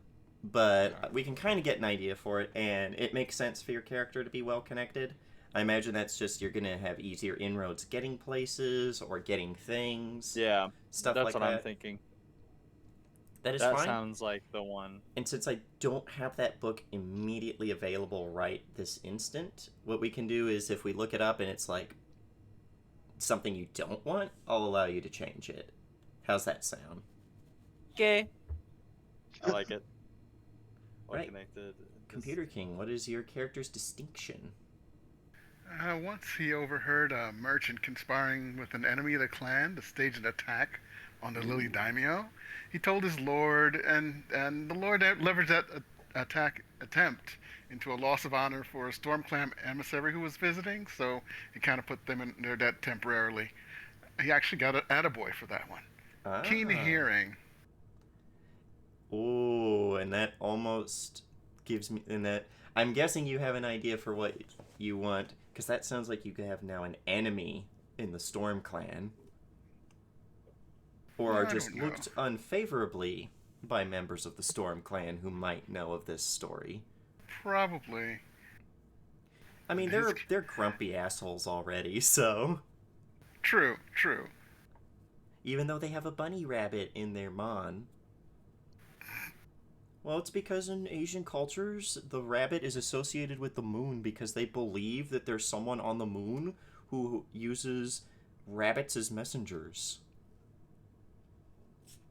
In this case, in Japanese mythology, Tsukiyomi, who is the god of the moon, who wants I couldn't to... remember her name. I used to play Smite, a game where gods fight each other, and there is a moon goddess who Chunga. has a little rabbit. Yes, the Chinese moon goddess Chunga. And this is a similar thing where Chunga and Hu Yi communicate back and forth with the Jade Rabbit, and Tsukiyomi and Amaterasu communicate back and forth with the Jade Rabbit. Although in this case it's, hey sister, I'm sorry I killed that guy who like spit and all of his spit turned into rice. I just thought it was really gross. Can I be your friend now? And she's like, no! You killed the god of food, psycho! But yeah, that is a good one. Horace, do you have any ideas on your distinction? Yeah, actually, let me go back over to that page. Where did it go? Something to do water, keen sight. Ooh. We have someone with keen hearing and someone with keen sight. So I'm really good at looking at shit and seeing the small details and looking at shit that's really far away and being able to see it. Nice. Yeah. Alright. We'll get... Helps me make my blades and the intricate details within the handles and the pummels and all the bullshit. Well, you were studying politics. I was building the blade. Exactly. Okay, question number 10. What holds your character back the most in life? This is where we're going to pick an adversity. Which start... let me find exactly where they start, because I think passions comes after that. It does passions and then Disadvantages, I think. Yeah, specific disadvantages. It says in the PDF it says 116. Yeah, so yeah, that's where we will start. Okay. So yeah, on page 116, so 117 if you're using the PDF, there should be a picture of a courtier who has like a fan. So your adversities are disadvantages. So we will start there. Amy, do you have an idea of one you would like? I keep looking at them and I'm struggling because they are all pretty rough. So then I hopped over into Forge and I see under adversities, allergy. And I think I'm just gonna take an allergy. What book is that from? I don't know. I'm in the Forge. I looked on It adversities. would tell you. It should tell you. Oh, I'm sorry. Reference. It says I can look at that too. Emerald Empire, page Yeah. 245. All right. Wait, what? No, So, I've seen allergies. I will have to go into the Emerald Empire at some point, but what are you allergic to? Oh man, I'm Don't allergic pick to something pollen. too common. Don't pick something too common. Not Tea. pollen. Okay. Air. Bullshit. Ooh, what if I'm allergic to bullshit? No, there's someone in Okay, there. You have a politician in the party. You would just I know I die of forgot that. anaphylactic shock. Right. Sneeze for life. What would I be allergic I think this is a to? more severe an allergy. This isn't you get the sniffles. This is you start Like, having anaphylaxis. right. Okay. So I feel like it should be should it be a food? Is that dangerous? It could be a food. It could be a drug. It be could be a tea leaves. specific Dangerous. plant. Could be a specific You kind get in the way tea. of me becoming Damio. Right. Let's say that I'm allergic to, I don't want to say shellfish. Yeah, this is Japanese cuisine. There's a lot of Right. that. So Do it much. like green tea. Or Yes, certain that's types of good. tea. Yeah, there are Yeah, certain like kinds of tea that you're allergic to. yeah. So we'll shoot for, let's do a green tea, which I wouldn't probably drink anyway. I don't really care for it. So yeah, I am I allergic. will remind you that one of the most important ceremonies for samurai is the tea ceremony, Shit. which is always done That's what I said. whenever you have to you be careful. whenever you get brought into a new person's land, there is a tea ceremony that is performed. Okay, that's not gonna work out then. Damn it. I don't know. I don't know. That's rough. I had a name for it, but there is a plant in this setting that is basically smoked like opium that you could be allergic to, and it's common enough to where it's around in things, and sometimes it's put in as a powder into medicines because it relaxes people and it helps with pain. Oh, hang on. I just noticed here it says clumsiness. What if I'm also right. clumsy? Yeah, that was my original idea, is when you talked Oh about the my story of God. you thought you were floating, then you fell down an entire mountain. I want to also be clumsy. So you can just be Yes. clumsy, yeah. Yeah, pick clumsy. Yes. Okay. And now you want can to- drink tea. And now I can drink tea, and I can continue to call it messy finessy. Okay. Perfection. Messy. Love that. finessy. Daniel, what is your character's adversity? So, despite seemingly blessed life he has lived, illness has held him physically back from many things. Oh, you have asthma. I forget. Yeah, incurable illness. He's got asthma. He can't run a lot, or else he's like. Also, you live in a time before inhalers, so good luck with that, buddy. It's not asthma, it's Oh, just no. coughing. It's physical, too much physical activity sends me into fits of coughing. I can use that, though. I can say other things, be like, I am GM, and this is because of your incurable asthma. It has rules. Shush. I am also God. I'm good. I could, plus, there is a thing where we can leverage things, like, I can be like, you'll get a void point, but this. Kind of thing. Garza, what is your character's adversity? Adversity is my bluntness. I cannot help but just be a little too direct sometimes. And it can Perfect. come off as rude. Oh, your character's rude. I never would have guessed.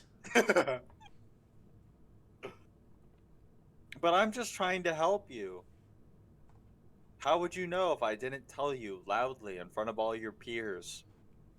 Oh, here's oh wait, oh that's well connected in blank. Never mind. Alright, Computer King, what is your character's adversity? Jesus. Right now, my adversity is my cat trying to take my attention away. Where's mine? Okay, which number was that? Dang it. 10. Oh, in the book? No, not a page. It was question 10. Okay, Yes, there question it is. 10. Yes, doing the lower duties of a skulldugger has made him accustomed to not receiving much praise for sincerity. His view of truth is truly a dim one, as it is not effective for fulfilling most needs. Disdain for sincerity. Ooh, rip. Oh no, people are gonna be like speaking their heart, like being like sincere, and you're gonna be like, lame, Yeah, it's gonna be like, yeah, lame, that's bullshit. ew, gross, Gross. losers. Horace, what is your character's adversity?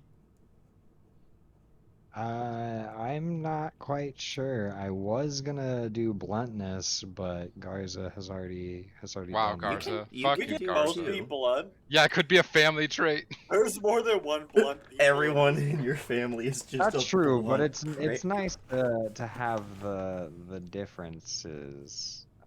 It also does mean in certain situations the party would be double screwed. Yeah, exactly. Um, damn. And by the way, you will have a small not an entourage, but there will be a few DNPCs that follow you guys around as your retainers, I guess you could call them. But you will not They should. have to meet them Someone has to first. carry my bags. They are not necessarily going to do that.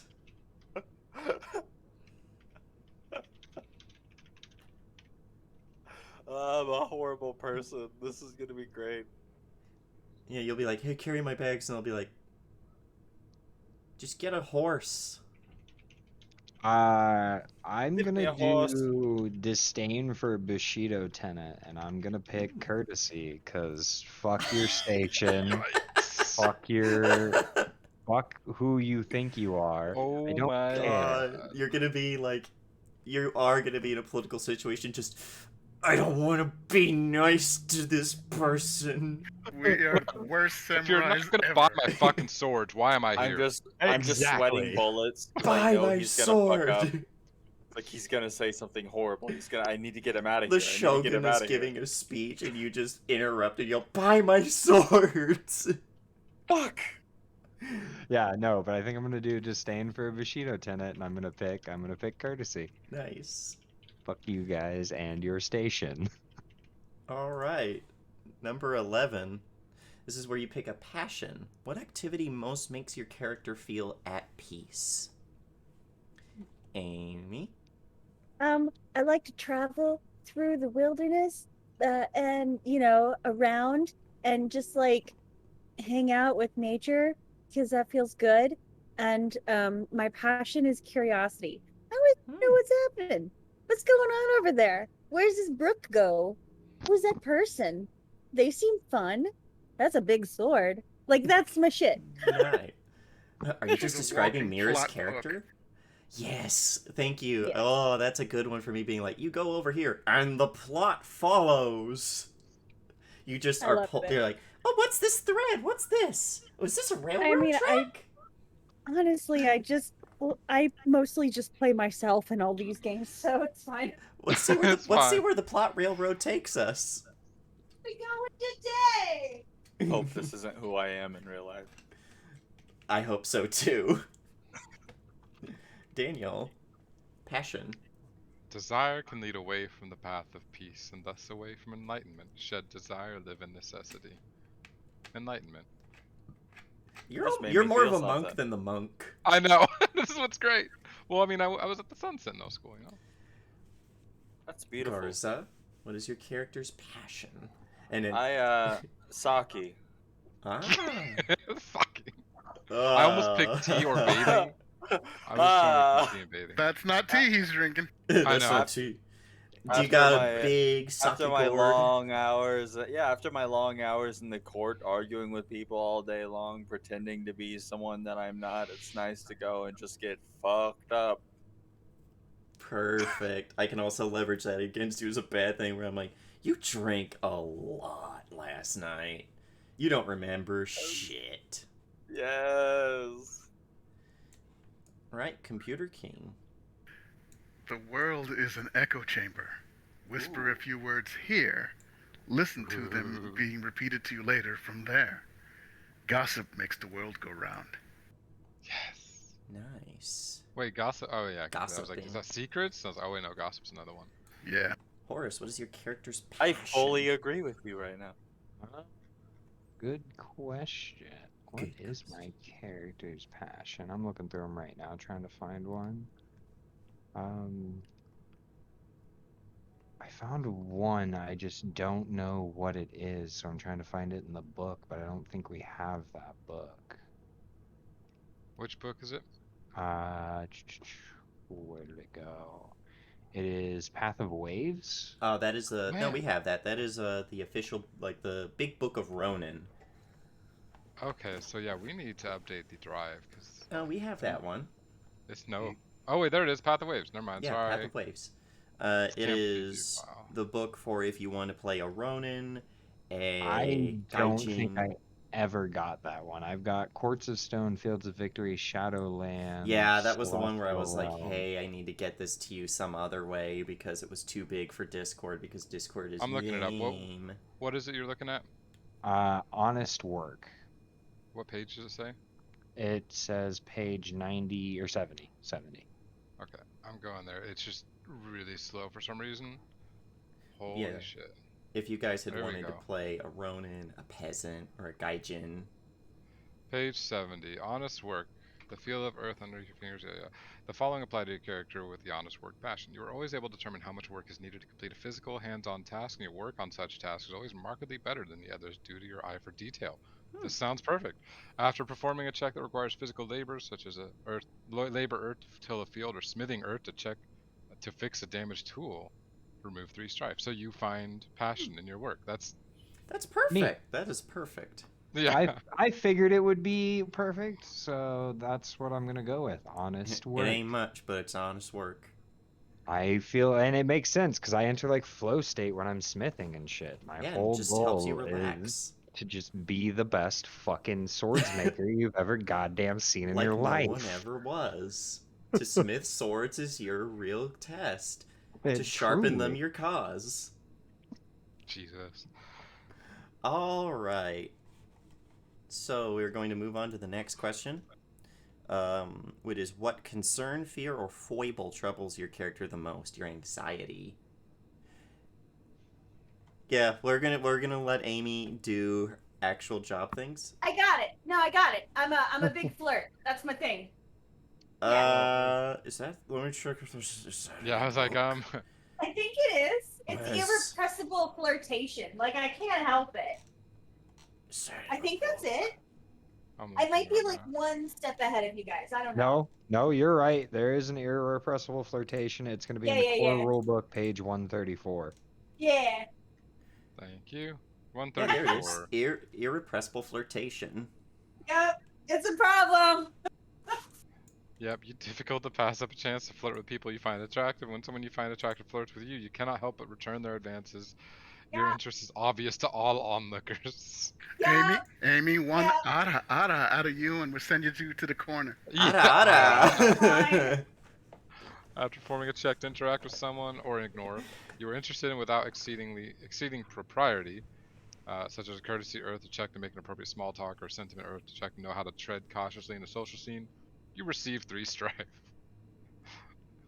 Yeah. If this is your that's first fair. time, it's 1 void point as well. Yeah. You're. Yep. Oh, that's funny. You're just gonna be like, oh, ara ara, pretty lady. You're so cute. I like you so much. And also, I think in this game, I might like both boys and girls. I don't know yet. And then they're like, you can't say that. That's the fucking daimyo. I don't care. They're cute.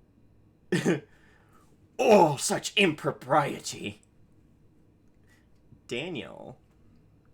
Living a life of honesty and sincerity is one of the guidelines for the enlightenment I live by. Painful honesty. Not big nodders. Big nodders. Garza. Yeah. I almost want to jealousy. say I was just about to say jealousy. Jealousy. Of course, I already jealousy. have Horus right here. My whole deal is I want to be the ruler, and I don't like that Papa isn't letting me be the ruler. This is nonsense. This is unheard of. Take a I seat. am the most qualified. I should be the next Daimyo, regardless of if I'm like 13th in line and not Take even a of the seat, major blood. young samurai. He's the designated survivor. Yeah. All Yes. right. Computer King. After seeing how much people spend their time stealing, taking more than they've earned, and outright cheating others for gain, he's became very attached to keeping what he already has. So materialism. Interesting. It's mine, mine, mine, mine. Horace. If it's not perfectionism, don't talk. Yeah. I'm going through them right now, and I just got to perfectionism, and I'm reading it right now. I'm sure it's probably going to be perfectionism, but I'm between perfectionism, illusions of delusions of grandeur, because I Also believe I'm going good. to be the fucking greatest, and then dark secret. Those are the three that I'm torn between. Dark secret, obviously, being the one that we've I know what already you did this discussed. summer. I'm part of the Maple Clan, and I'm kind of spying on digging into Sun Clan shit. Perfection obviously is an obvious one, and so is Delusions of Grandeur. So I'm not quite sure out of the three of those that I would You know want. what? I just saw another one that might fit me a little bit more. Go on. Soft-heartedness. Alright, I'm gonna roll a dice between Soft-heartedness? perfectionism and the fucking Delusions of Grandeur. Even if Soft-heartedness. perfection odd is Delusions of Grandeur. It was a 1. I'm going Delusions of Grandeur. Yeah, that fits you too. Perfect. Perfect. Soft-heartedness is if given the choice to kill someone or show mercy, you always spare their life, even if it is not in your interest to let them live. After performing a check that addresses or involves killing others or letting them die, such as a government fire check to estimate the burden of war would place on common people, or martial arts ranged fire check to shoot to kill, you receive 3 strike. So I think I might swap that out actually. Shoot to kill! Shoot to kill! Alright, that leads us to question 13. Who has your character learned the most from during their life? So, this means that you're going to get 2 things to pick from. One advantage related to your mentor or whoever the person of that relationship is, or one disadvantage and 1 rank in a skill. Basically, you will be able to get either a passion or an advantage, or a disadvantage or an anxiety, and +1 in a skill. So that's the choice.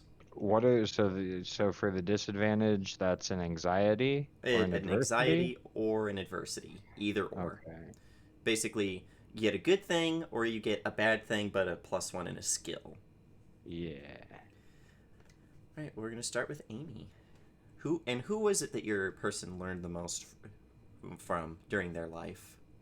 I think it's the abbot, truly. I mean, they're so kind and good and genuine, and I like them so much. And also, they saw me fall off that hill and didn't laugh. At least I didn't know they laughed. Oh, they totally So laughed. that's They totally laughed.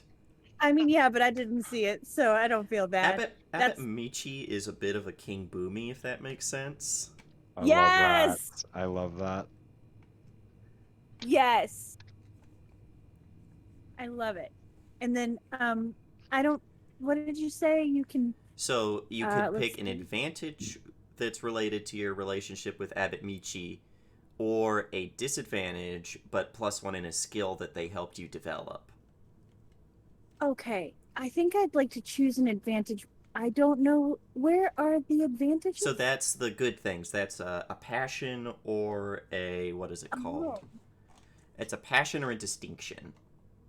Okay. I'm not sure what the passion or the distinction would be, but I think I would probably choose an advantage of some kind.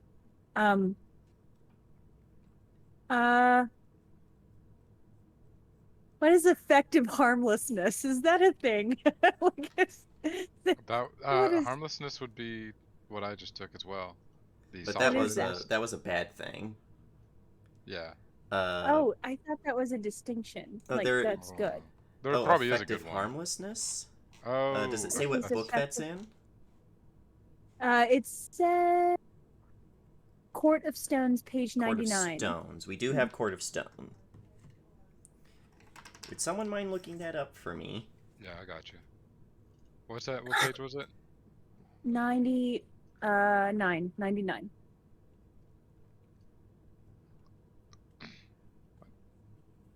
Also, I promise there there will it be is. more music in the playlist at some other point. I was a bit rushed today. So, You're fine. you appear earnest and perhaps a bit hapless, and your flaws generally come off as charming.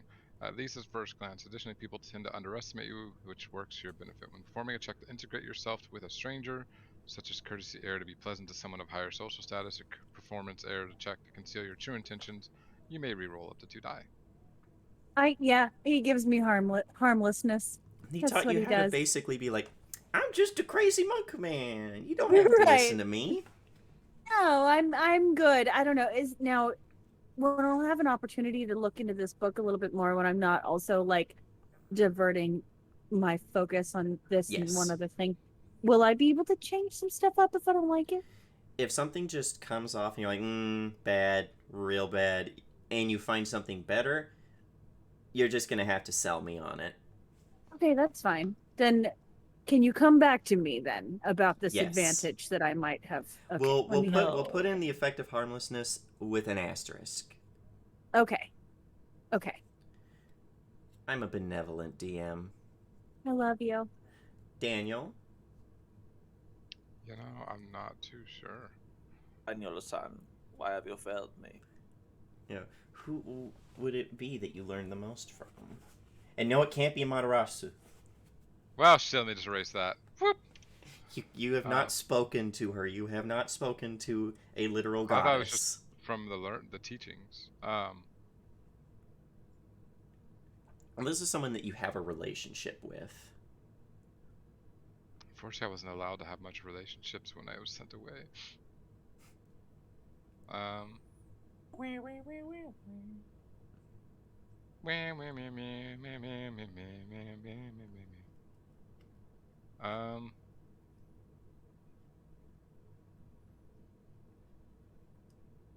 Shit. Let me look at a book real quick. That's Courts of Stone. I need Celestial Realms. Stone. Courts of Stone. I got the stone. Everybody must get stone. Yes. New anxieties.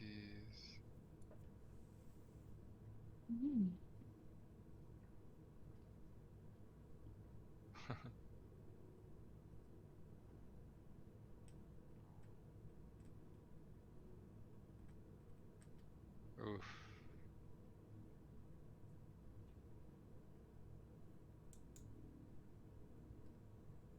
Do you want us to come back to you? That's what I'm trying to think. I was looking at these elemental deficiencies. But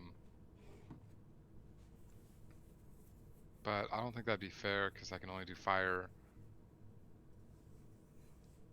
Well, maybe it... I'm also kind of looking at Omen of Bad Luck, where she's lucky. I'm unlucky, but I don't. Yeah, go ahead and continue on. Maybe someone else will have a better idea. All right, Garza. Father. Oh. He taught me the importance of listening in on and participating in petty conversations, and what important information / advantages they can give me. I learned an advantage of gossip. You and someone else are going to be little rumor mongers. Yes. Of course. All right, Computer King. Who is it that you've learned the most from? Hoshimitsu Hebi, a great uncle on his mother's side. A courtier who's always telling the stories of his glory days of his work as an emissary, especially court with the emperor.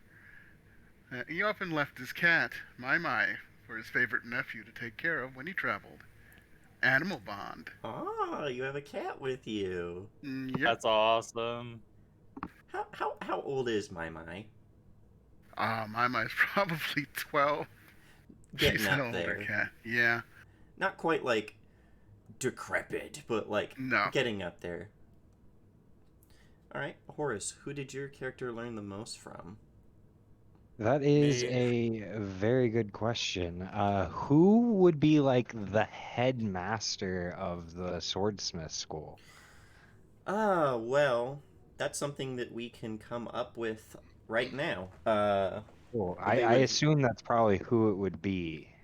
yes, they So, would be from the same or at least a family. teacher. It doesn't necessarily have to be the headmaster. Maybe Yeah. it's a specific teacher or something, but that's who I would have learned the most from. And as far as how that affects like character-wise, I'm going disadvantage and skill increase. I'm Mm-hmm. taking the perfectionism disadvantage because they beat everything needs to be perfect into me. But I get the skill increase to my smithing because I'm the fucking greatest smith ever. All right, it's happening. Yes, I will actually say that this is a person from the Chosugara family, and if you'll let me change it just a little bit, Yeah. Oh. this wasn't someone from the smithing school. This was your sensei in just learning your traditional teaching, because every year there is a test throughout the empire, and the three best results from each prefecture, not each like clan, but each prefecture within the clan's territories, gets sent to the Imperial War College. And if a sensei has someone who goes to the War College, they get a lot of money, because it's like, pat on the back, you did good. And this is someone who's like, was just Awesome. a taskmaster with you guys and taught you to be perfect. And maybe you've 100%. transferred that childhood trauma into your work as a smith. Without a doubt.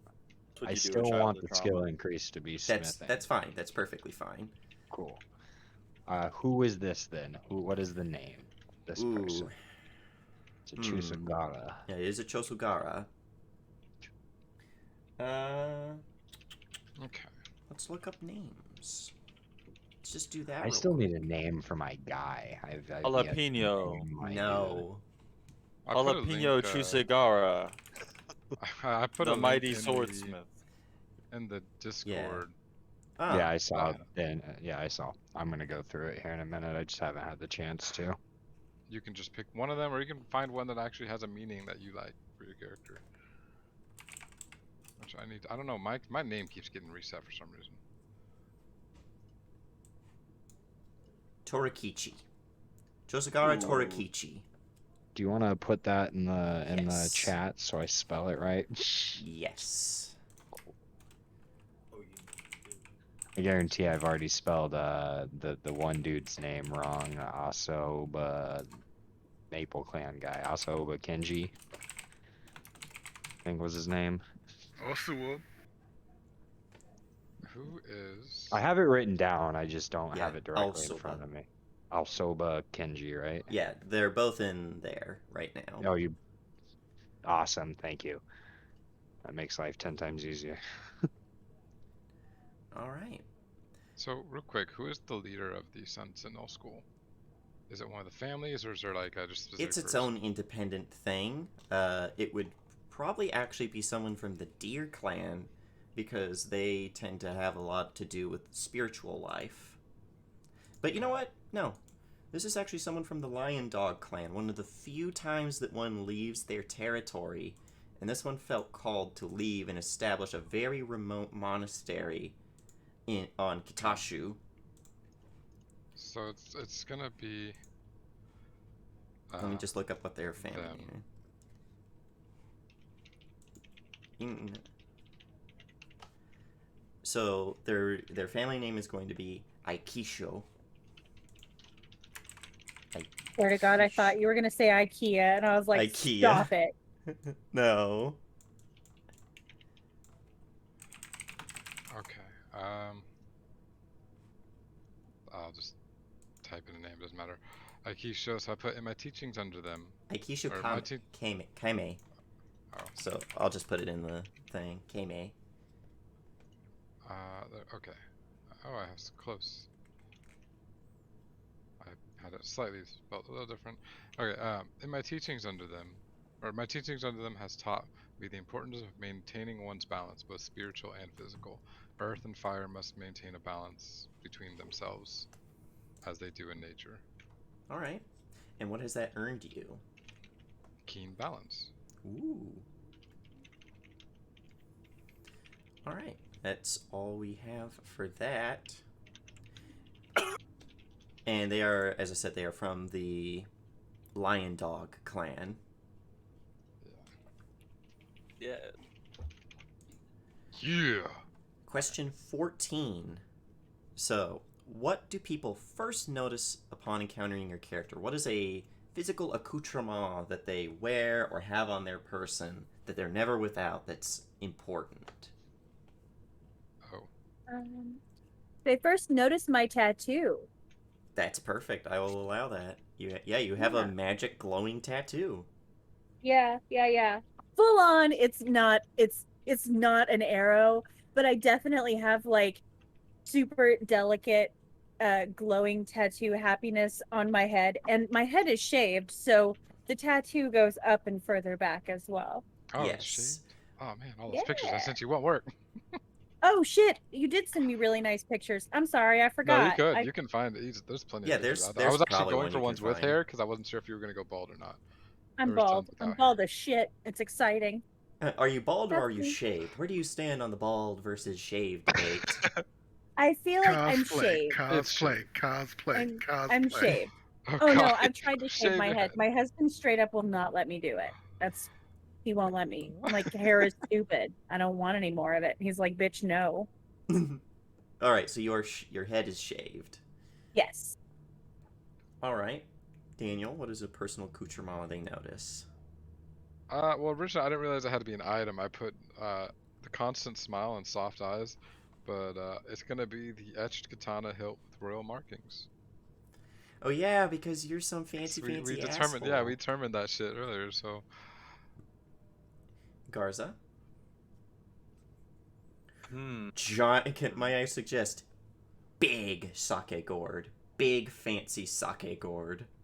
Yes. Okay, yes. Yes! That's exactly it. I want a big, fancy sake gourd that's strapped to my side, and it's almost too much. Like, you can actually tell it's so big on purpose because it just proves that I don't do any kind of manual labor, because this is, like, very fragile glass. Like, if I did any kind of, like, actually working man's job, this thing would break instantly.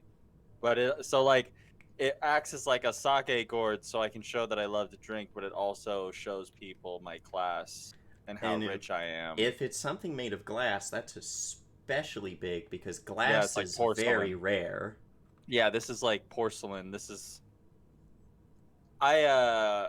chances are I probably got this from my father somehow, like a long time ago. It's like an heirloom. Or you could have gotten it from someone who is one of your Did you take Well Connected? Yeah, you got it from I did someone. take Well Connected. You know, a merchant who worked in a non-bond port before the country was closed. Yes. So you have a. Let's just say I made sure that he got a couple items in. Yes, this is from. And I got. This is from Sterling. This is what we would call like a Spanish or a Portuguese porcelain. Yes. Yeah. I know a guy. All right. He got a couple things in that he didn't necessarily need everybody knowing about, and I got a cool gourd out of it. And I think that that's a great little trade. And if you tell anybody that you heard that, I'll have you beheaded. Have a great day. It's technically not illegal to own items from outside the country. I'm just talking about admitting to helping a merchant smuggle things in. True. Oh, so you got this since the country's been closed. Oh yeah, I'm corrupt. Yeah, the country has been closed for about actually about a little less than a year. Sometime last year, the Shogun basically said, "All right, no one is allowed in, no one is allowed out." Yeah, so this was after. This would be post. I would have gotten this recently. So it's recent. Yes. Computer King. And it. Oh, sorry. It caused a bit of a stir, I'm sure, within my family. Yes, people were like, you didn't have that before. Weird, strange. I found it in an attic. Very illegal. Was an estate sale.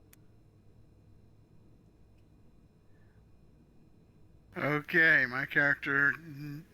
I took a note from the original source material of L5R, the Scorpion Clam, which is basically what Lily is based on. Never reveals his full face unless he's commanded to remove his mask by someone of great honor. Wear a mask. Is it like that? Is it a half mask? It's a half mask, snake themed. Ooh, I like it. Horace, what is the personal accoutrement? How do you put it in a personal accoutrement that doesn't exist? I mean... Does it matter? Does it affect that score in any way?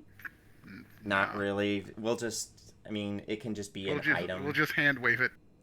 I think there are ways to create items on Forge, so we'll just go through that. Yeah, it won't let me do it either. So you can probably, yeah. This is basically just saying you have a high rarity item. Horace, what is your character's personal accoutrement? Oh, and hello, Brian. Welcome. For our party and for our viewers, Brian is going to be an every now and then character, and has already gone through the 20 questions. Sick. But awesome. We will have a scene for you when we get to some role-playing. Sounds good. Perfect. Because this person is a magister working in the court of the Shogun. Dope. Let's go. That's awesome. I want to make some shady deals with you. You just want to make shady deals. So yeah, what personal item or effect does your character have that people notice? Oh, is it my turn? Yes. A sword, obviously, right? I mean, I'm not a swordsman. I'm a swordsmith. So I don't. He doesn't get high on his own supply. I think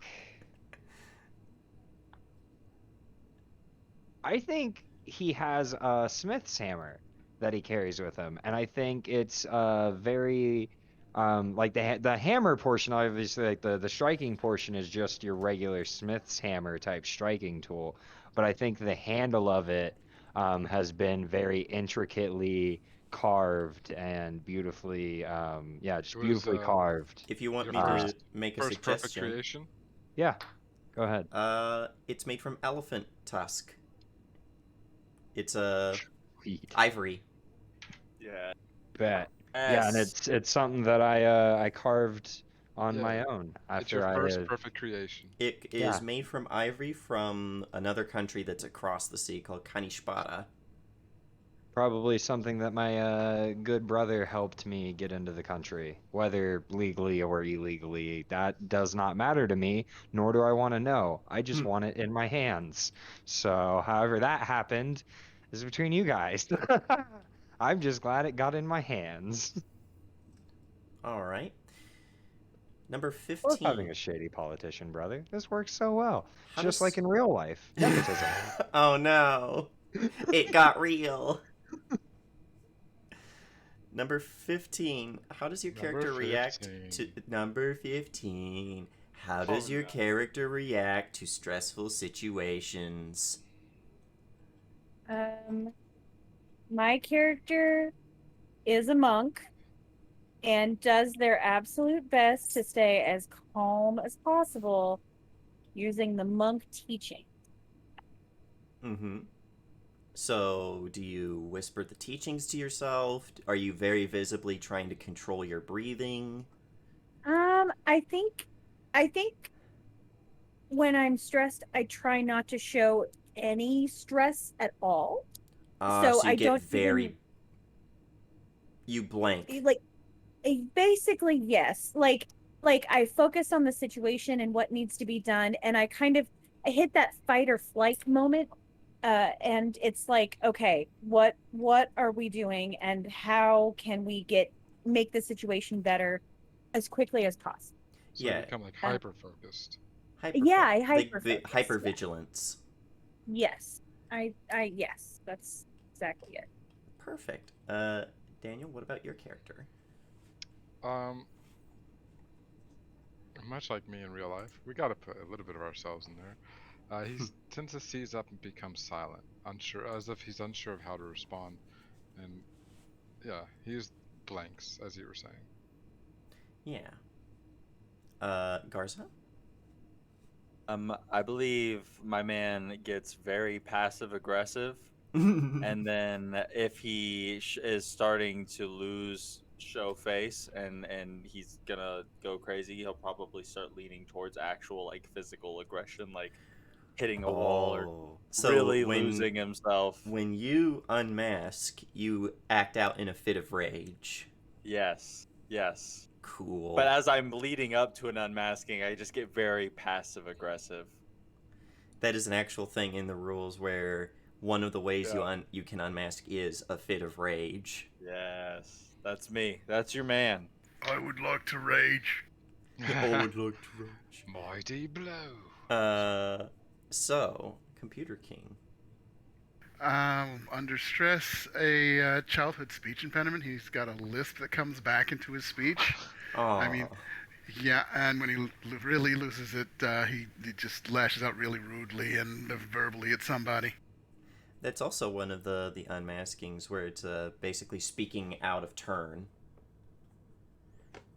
Let's go. Horace? I think the way he handles stressful situations, he probably starts fidgeting. He's used to having things in his hands, so as he gets more and more stressed, you'll probably see him like take his hammer out of the holster and like spin it in his hand and toss it between like both hands or whatever. And he also gets very passionate. He is much like the fire in the forge, and if it's stoked too much, he will lash out. So I think he gets very passionate about things as he gets more and more stressed. It obviously manifests in his fidgeting, but like for the unmasking, it definitely would manifest almost as in like a verbal outburst of passion. Perfect. All right. Now for this one, you will be able to choose any item you want with a rarity of 7 or lower in order to show your what is your character's pre-existing relationship with other clans, families, organizations, and traditions outside of your clan. And this is an item you have to reflect upon that. Maybe something you were given as a gift, maybe something you stole, just something to reflect pre-existing relationships with things beyond your clan and your school. Amy? Taken in battle. I don't know. I don't know. You said 7 or lower. Yes. Well, you can have and it can't. I don't think it can. It be a weapon or armor? Yeah. It can be. Yes. This is item. Yes, it can be. Cool. Because I know there's one where it's like it can't be a weapon or armor. Yeah, that's more near the end. Yeah. Questions. I don't know. If you want, we can come back to you. Yes, please. Or if you at least know, like, what is that relationship, or what is another family, clan, organization, or something in the Empire that your character has a relationship with, good or bad. I don't know that one either. I feel like, okay, so was everybody in the Sun Clan just a bunch of assholes? A bit. They're very... They're yes. The world revolves around them. The world revolves around us. I'm a bad person. I am a great person, okay? Like, let me just read a little bit from their excerpt to kind of get it across. I'm coming in here with the full intention of being a villain type character, and it's bringing me joy just thinking about it. I love that. The sole regents of the wealthy and temperate island of Kitashu, the Sun Clan live in a land of refinement, artistry, and peace. While the other clans waged incessant war during the Dark Age, the Sun Clan remained at relative peace, save for a few small yet bitter skirmishes with the Maple Clan. The Sun Clan are a proud and haughty people, claiming that it is the sign of the Kami's favor that their land is the first to be blessed with the sun each morning. Beyond these symbolic honors, they are a great clan with the most political sway over the whole of Ameko, sometimes known as the steady hand of the Empire, for their role as advisors to the imperial family. In the lands of the sun, politics, art, and academics blend together in a rich, highbrow society. Okay. What is Uma Jirushi? Uma Jirushi? Where does it say that? I'm in items at the very bottom. It says properties are resplendent and it's war gear. It's in rulebook 241. Uma Jurushi? Yeah. UMA dash. Oh, it's in Fields of Victory. JIRU. Is where it's at. It's in Fields of Victory. Oh, that's weird. It's your back flag, I think. Oh. I'm pulling No, it up I right don't now. want one of those. Just double check. I don't need a flag. It's a horse insignia is what it called. It's a flag that you have on the right side of your horse going into battle. Yeah, that's not something that I would. It's a massive heraldic banner. Yeah, like when like. Oh wait, yes, I have one, and I wear it as a cape. Hold on. Such disrespect. Yeah, that is disrespecting that gift. Okay, to not I use it for wear its intended purpose. You probably do have a horse. Do I have a horse? The monks. All of that. That's like a lot. Normally don't. Monks normally don't, but you could, I think, spend money on it. I don't need one yet. I'm okay. How about a spyglass? I'll take a spyglass. A spyglass. Man, you guys have a lot of gaijin items. Yeah, this is a. And if I may make a suggestion on where it came from. Yes. This is a spyglass that was given to you by a seaman from the Whale Clan. I love it. Who, they're kind of like the Okinawans in actual Japanese history, where it's like, most people are scared of these people. The Whale Clan only live on a few very small islands. If you look at the map, just to the northeast of the territory that belongs to the Butterfly, there's like a very lilac-colored set of islands. That is their islands. They do not like interacting with a lot of people. They have a very long history of piracy. Ooh. And they're some of the best sailors, if not the best sailors, in the Empire. I love it. Literal big fish in a small pond. Yeah. And they worship a kami they call Kujira-sama, or, the whale. Yeah. I'm living for it. Yes. So yeah, it was a spyglass that this sailor took as a trophy. Mm-hmm. And then he gave it to me. We're friends. Yes. I love that. Daniel. Let's see. So, pre-existing relationships, we spoke a little bit out. I've got a bonus with the Imperial City, obviously. But I have a slightly worsened relationship with Storm Clan due to that. And then I also put in there the Ikuzen Order, because when I did return from school and I came back to our lands, I went over to Ikuzen Order to kind of study how they seek enlightenment. Which is how I had met Amy's character. Hey. Hi. And then from that, though, which once again spoke of, the hilt itself is attached to the katana, which was a gift as a family gift passed down due to being part of the Imperial family, somewhere branched off. Yeah. That's perfect. I'm like 35th in line. Yeah. We'll get to that when we talk about who you're named after. Yeah. Garza. I found something great. We got to talk about it.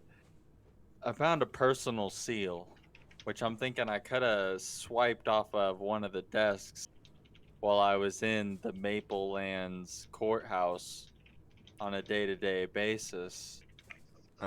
So you have the personal seal of someone high in their court.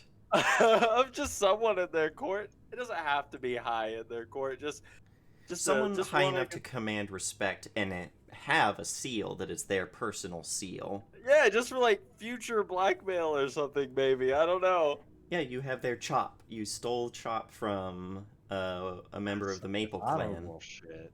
That is very dishonorable. Don't ever get caught with that. Let's go! Dude, yeah. I'm out here. I'm out here for deceit. I'm out here for treachery. I'm a true diplomat. You might have to buy your own safety by handing it off to your brother. Computer King. Okay, well, as you said, the Storm Clan knows the story of the youth who revealed a plot that was circumstantially linked to them. And the Maple Clan, they recall an event decades back where one of my family's rudeness led to a one-battle war, and that one Hoshimitsu's death soothed the Maple Clan sensitivities. And from that, I got a Tessen, a little war fan. That is also very Maple Clan of being like, I'm so pissed, I'm going to start a war. Okay, I'm better. Okay, I killed a guy, I'm better. I killed one dude in a battle. That's cool. We're going home. We're taking our army with us. We're not actually going to try and, like, occupy anything. Marched all the way across the Empire. The logistical problems of having to cross all these island chains. Twice. For one dude. And they were like, okay, we're better. That is perfect. Horus. Okay, so obviously I'm cool with the Maple Clan, right? They're technically I mean, they're not the clan that I get my benefits from, but they are my clan of origin. So I'm cool with them. How does the Sun Clan feel about me? Like, how do people in the Sun Clan feel about me? Because obviously they're aware that my mom was given to the Daimo. So yeah, they're aware that I'm not, like, technically in the Sun Clan, that I am an outsider. There is a bit of... It's kind of like being a half-elf. The humans don't trust you because they think that you're working for the elves. The elves don't trust you because they think you're working for the humans. Cool. Awesome. Other than that, I like the item that I would get. I have no idea. Honestly, I've been looking through them as everyone else has been going, and I don't know what would work. Whatever you pick, maybe it is an item given to you by a childhood friend from your time, because you grew up in the Sun Clan's lands and then came back to the Maple to work for one of them. Oh, so I work for the Maple? I thought I worked for the Sun Clan. You're taught by them. You were born in their land, but your current lord, Alsoba Kenji, is in the Maple. Fantastic. Awesome. Shit. I don't know, man. Honestly, I was thinking smoking pipe, because that's like... That's perfect. That's kind of what all my characters in almost every campaign do, is smoke some dragon grass or whatever it is in this... We all be friends. Got a smoker and a drinker. I know that in D&D I usually call it dragon grass, but you know, in the samurai world I'm not quite sure what it'd be called. But yeah, I probably have a smoking pipe given to me by one of the... Yeah, do you partake in opium? Probably, yeah, without a doubt. I almost definitely smoke opium a little bit here and there, and then just like herbs in general. Like, I'm not just out here smoking opium all the time, but I'm also smoking like lavender and rose petals and like shit like that. There's a lot of stuff. I'm a smith, but like, think of a hippie. Think of like an absolute fucking passionate hippie that doesn't give a shit about social structure. Like, that's pretty much what I am, except as a samurai.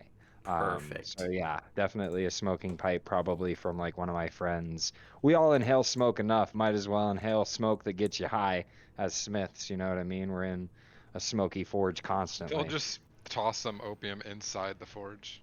I mean, I might in my personal forge. I was gonna say it's probably not gonna hurt anything. That's not how that works. But it's also not gonna help. Opium-infused blade. Okay, so cool. Yeah, moving on. Question 17. How would your character's parents describe them? You're going to think of how they would be described by your parents, and then also gain 1 rank of 1 skill in which your character has 0 ranks, and determine whether your parents approve of this extracurricular interest or see it as a regrettable diversion, and why.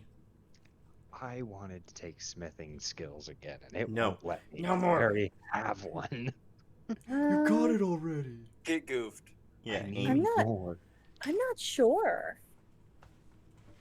Let me look at the And skills that are available. yes, while you think of that, and also, you could just start with how your parents, like, what would they say if they were asked to describe your character? Oh, Pretty boy. oh my God. They would be like, this kid is the one that wouldn't let us kill a bug. She had to take it outside and set it free. What a sweet child she was. Goddamn, she was clumsy.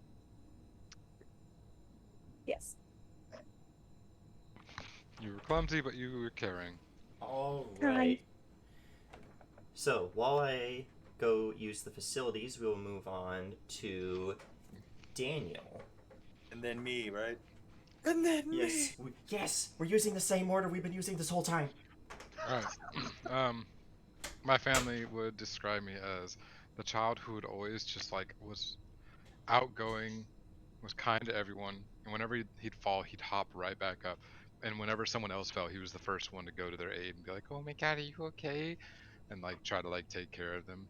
So I picked medicine, and they approve of it. They actually encouraged it, which led to probably why he can't hurt people that often. Works. All right, I'm the new DM. It's Dan, me you now. went, and now it's going to be My, not you. It's going to be Computer King. I think he should go next. I think you should get Hold up. skipped completely. I don't think you get to pick a skill increase, Garza. You're too good already. I've decided. You're too good. Go, Garza. Don't listen to him. He's your brother. He's playing a goof on you. My parents would describe me as a well-disciplined and well-mannered man. Nope. I'm agreeing with DM Horace. Just Yeah, get on, kid. Wow, you're skipping to me? Okay. No. That is what we call a double goof. Ooh, get double goof. Ooh, double goof. Oh, well-disciplined, well-mannered. I've succeeded in all tasks that I've been asked to complete, and they hope to see me continue to succeed. I have taken a skill in command, and my father thinks that that's fantastic, and anything that keeps our family supreme. Cool. All right, now it's your Computer King. Okay, my character's father is too busy with work and his elder siblings to worry too much about his runt of the deal. His mother dotes on him, of course, because he's the youngest, and he was named for her grandfather, which will come up later. Actually, next question. They're both kind of glad he learned how to defend himself a little bit. Martial arts melee. Ooh, good.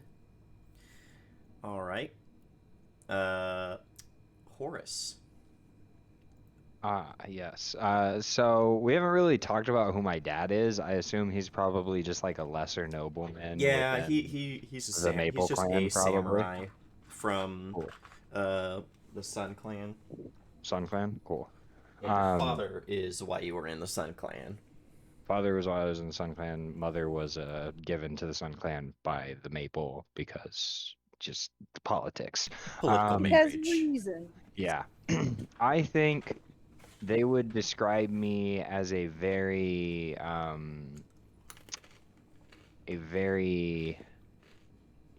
I feel like since you two are brothers, you should have had to describe each other. oh. I think well, he grew up with his dad more than anything. I think I grew up with my dad and my mom a little bit more, but I think they would describe me as perceptive. It's part of my keen sight. I was very into nature and the designs and patterns within nature. And yeah, I think they'd just describe me as someone very very into design more than anything. Like I would sit and sketch out random things as a kid. I would sit and try and like look at like the grass and how it was designed and like all that other shit and try and yeah, I think I was just a very perceptive kid that looked at the structures of things more than anything. Did they approve or disapprove of this? Or not I really even care?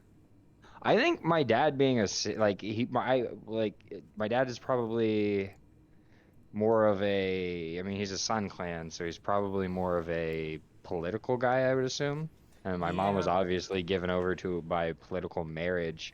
So I don't think that they would necessarily like the fact that I am more into the artisan area. I'm not a politician. I'm not a class guy. I don't give a fuck You're about just a like disappointment. yeah, I'm just a Oh disappointment. my I mean, god.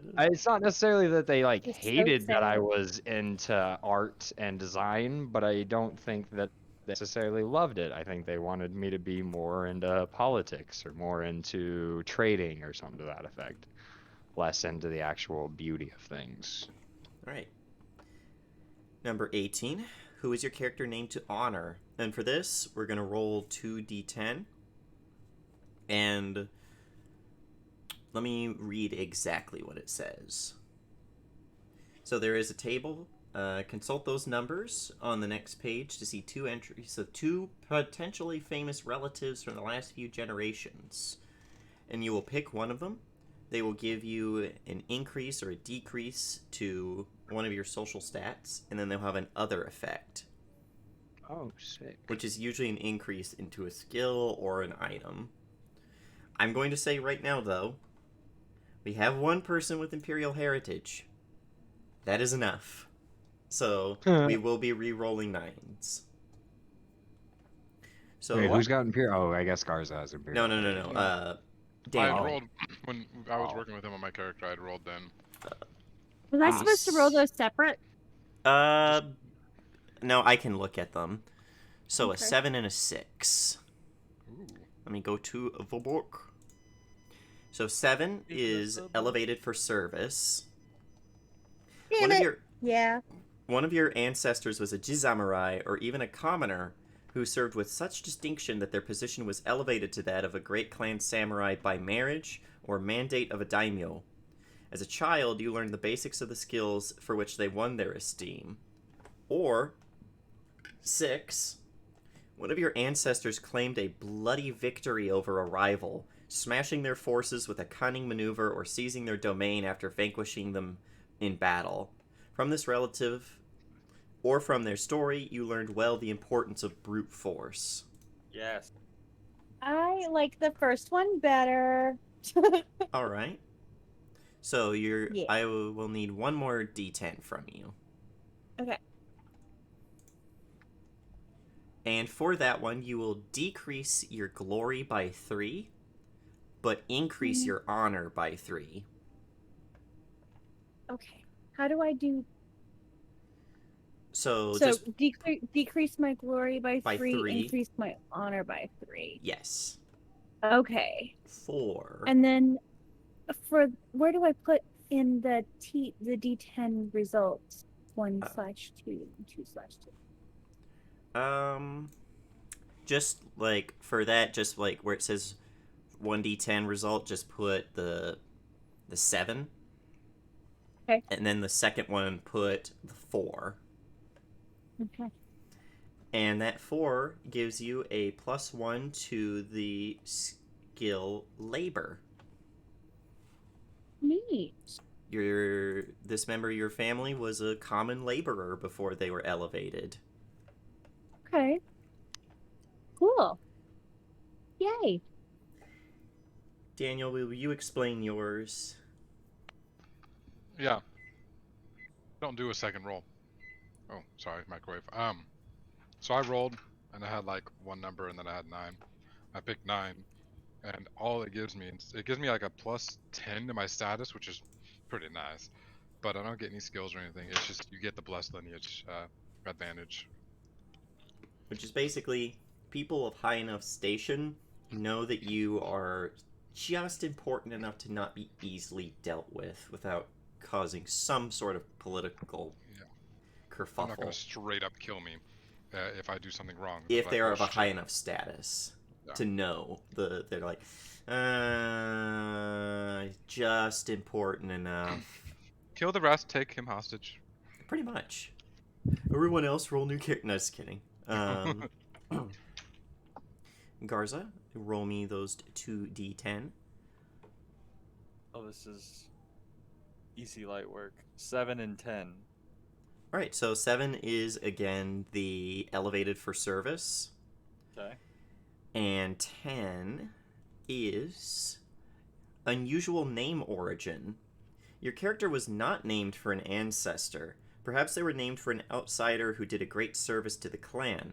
Perhaps their name was bestowed upon them for a unique deed.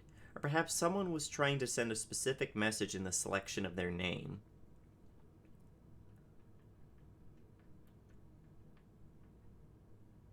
I think I'm just gonna do...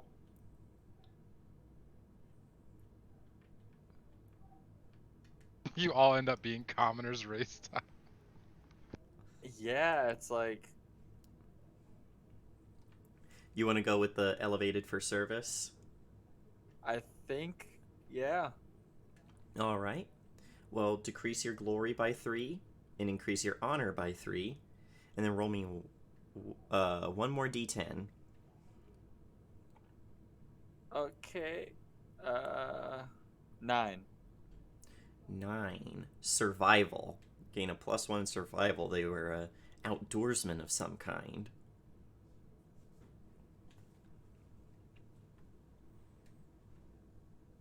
Okay. So I put minus... -3 glory, but +3 honor. Is that how that works? I think that's how that works. Computer King. Alright. Roll me those 2d10. Really? I will let you re-roll one. Wait, what'd he get? What'd he get? Well, because he got a 3 and a 3. 3s. Okay, so 3 is wondrous work. One of your ancestors crafted a piece of great beauty that won renown for your family, and others expect you to live up to that legacy. Increase your glory by 5. Or the 8 is stolen knowledge. One of your ancestors learned a secret of another skill and clandestinely passed it down through the ages. Now it has reached you. Yeah, stolen knowledge. Decrease your honor by 5. And then roll me another 10-sided die. We just type -3 or Yeah, negative. Yeah, negative. Right? Ooh. Did it roll? Got an 8. Oh wait, no. No, that was the last one. Not Let me yet. try that again. 7. So you know one additional technique. You know a ritual. Choose a ritual with a prerequisite of school rank 1 and earn that technique. You may perform that technique even if it is not normally allowed to you by your school. I'll have to look. I was really hoping you were going to get 10 because then you could pick Maho, which is black magic. That would have been interesting. But that includes Any book. Any book? Any book. As long as it is a rank 1 ritual. Rank 1 rituals. Oh boy. While I'm looking, keep going. Yeah, like this is obviously something you can look at before, like, at any time. Horus, I need 2d10s. Got it. Give me 1 second. What the heck? Isn't it r/ or /r? R or /r.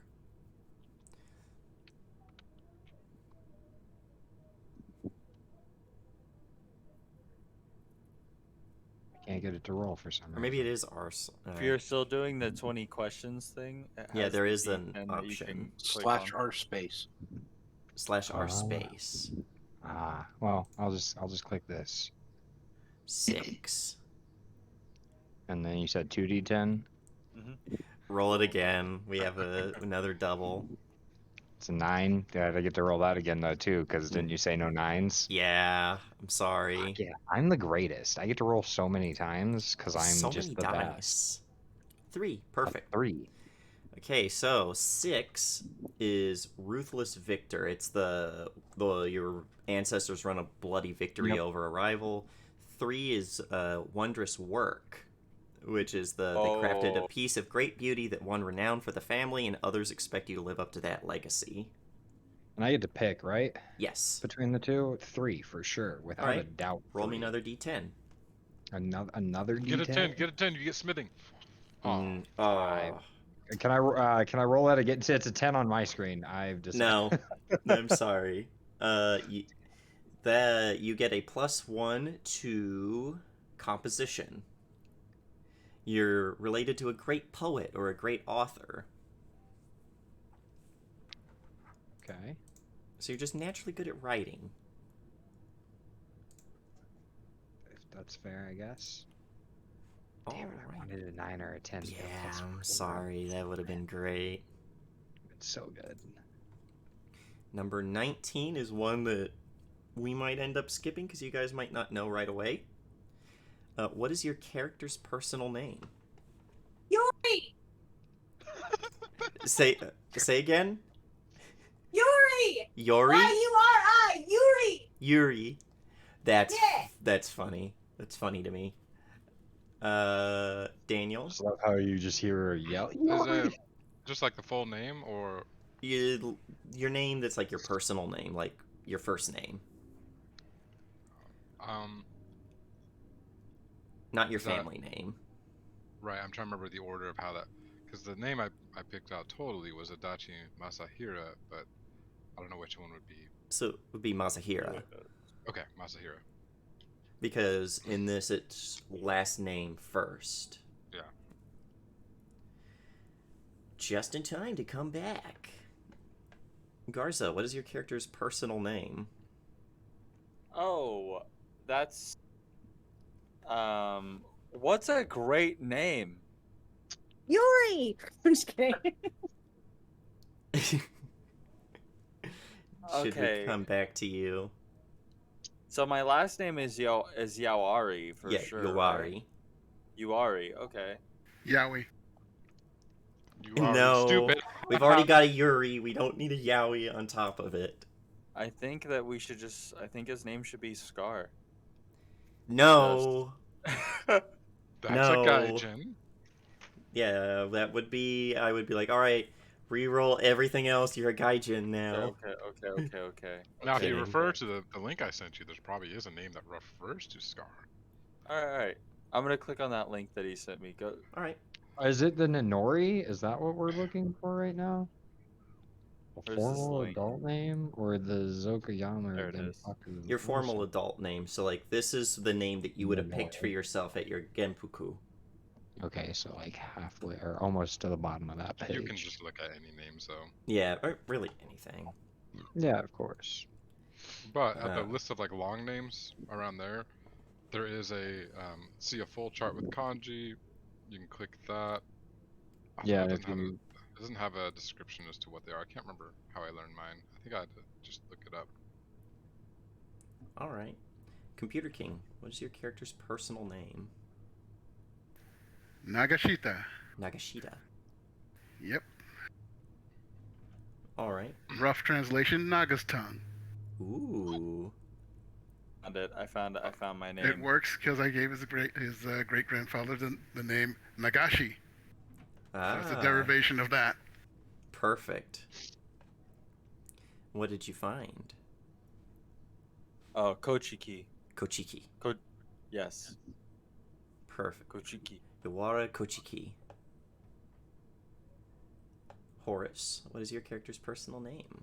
I have no fucking clue. Oh, there it is. It's near the very bottom. There's like a green chart, it'll have the I'm the Ninori best. names, and it has what they mean. So like Fusa is tassel, and you combine that with Mitsu for path, it'd be Fusa Mitsu, because every name is two kanji symbols.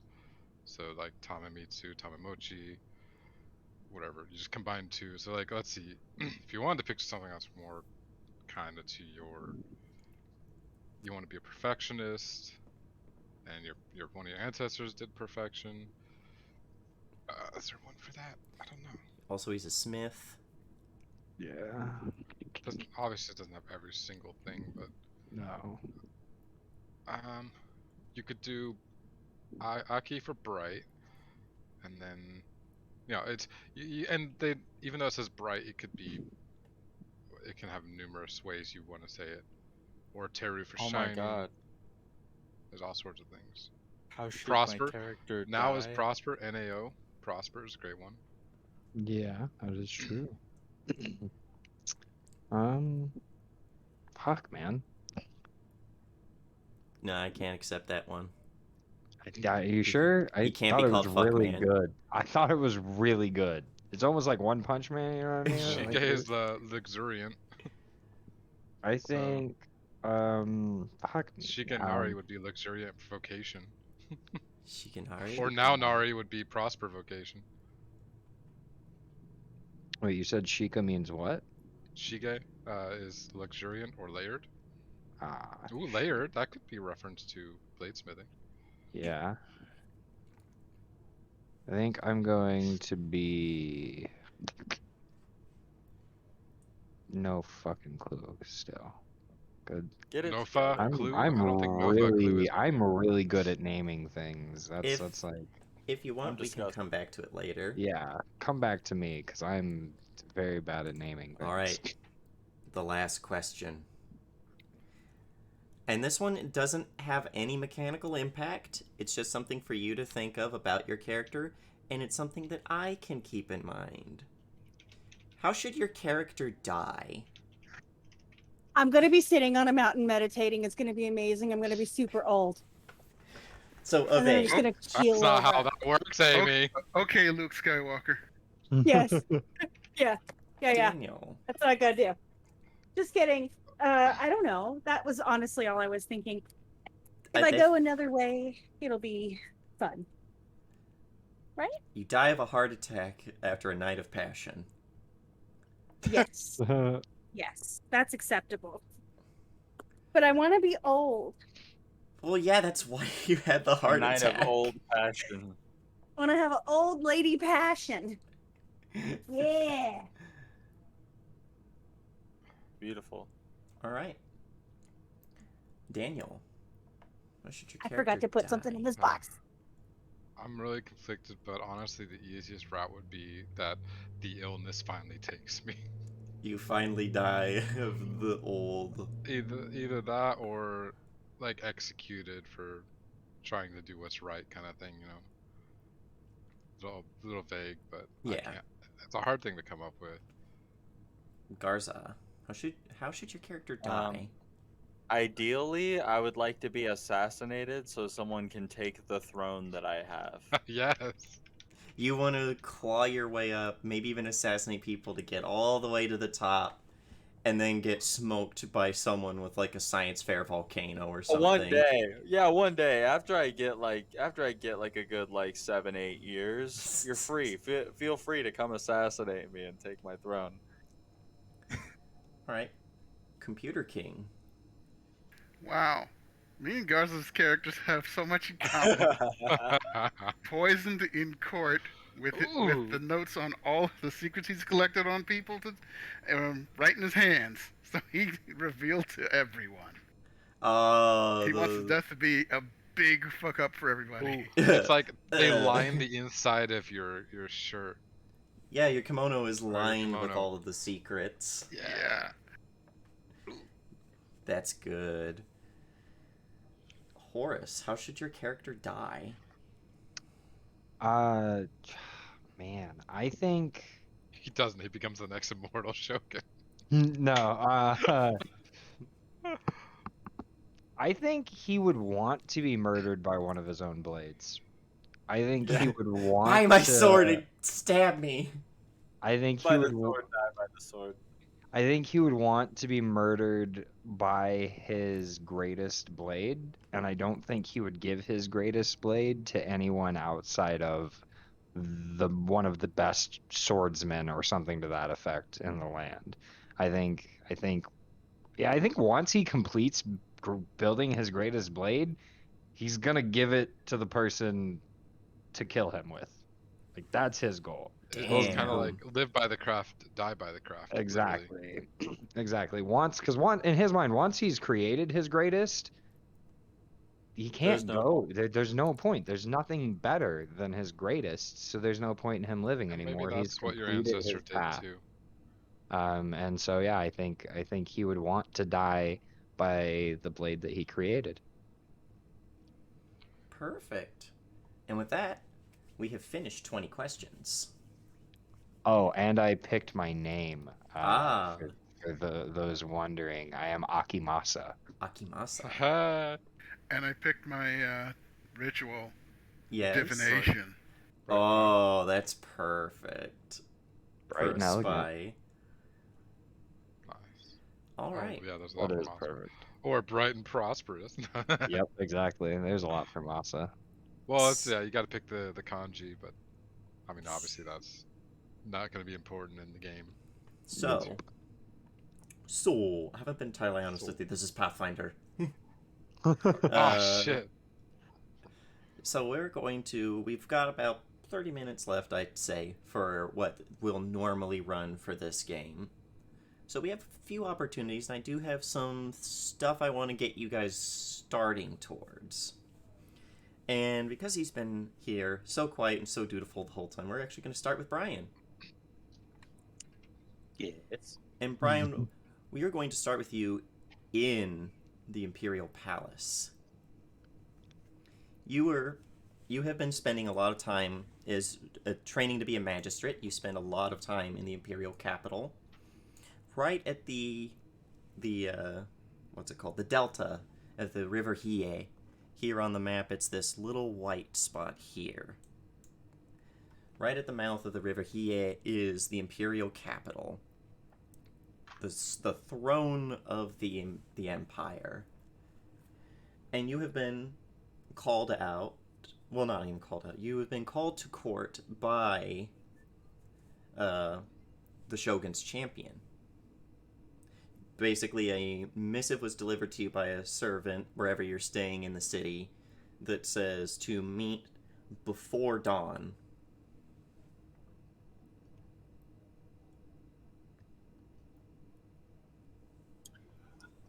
Well, I definitely dress up in my best armor and head out to meet. Yeah, and it's dark out. The city is the Imperial capital is massive.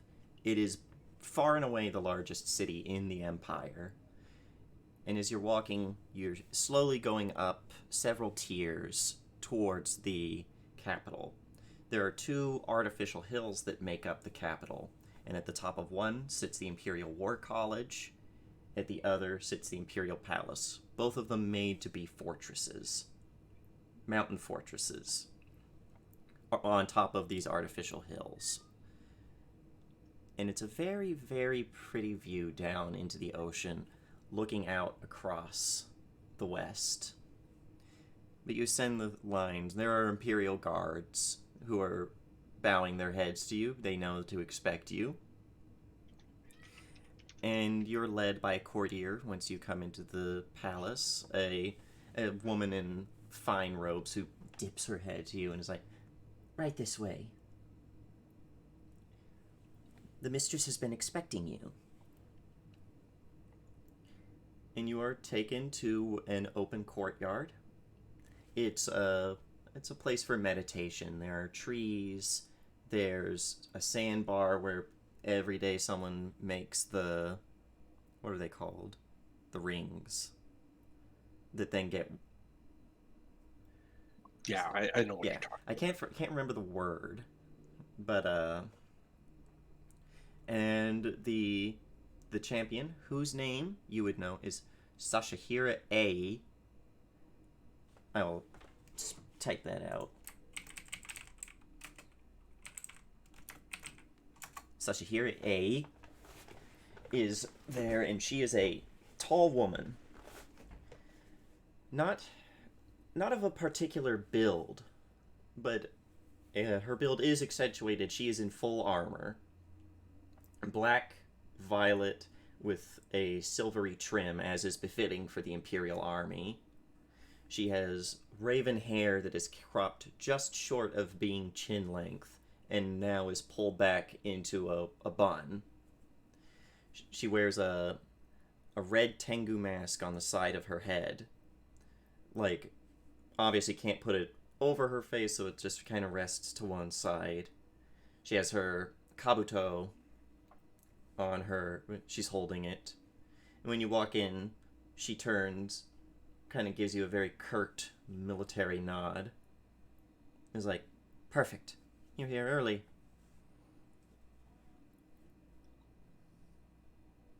One of the Tiger Clan is always early. She nods and looks back. She was looking out towards the sea. It's a very bright light. The first light of the sun is almost starting to rise. And she reaches into her armor and she pulls out another missive and just kind of holds it out, almost expecting you to come and take it. I approach and take it. She lets you have it and says, "Read it. Commit it to memory, then burn it."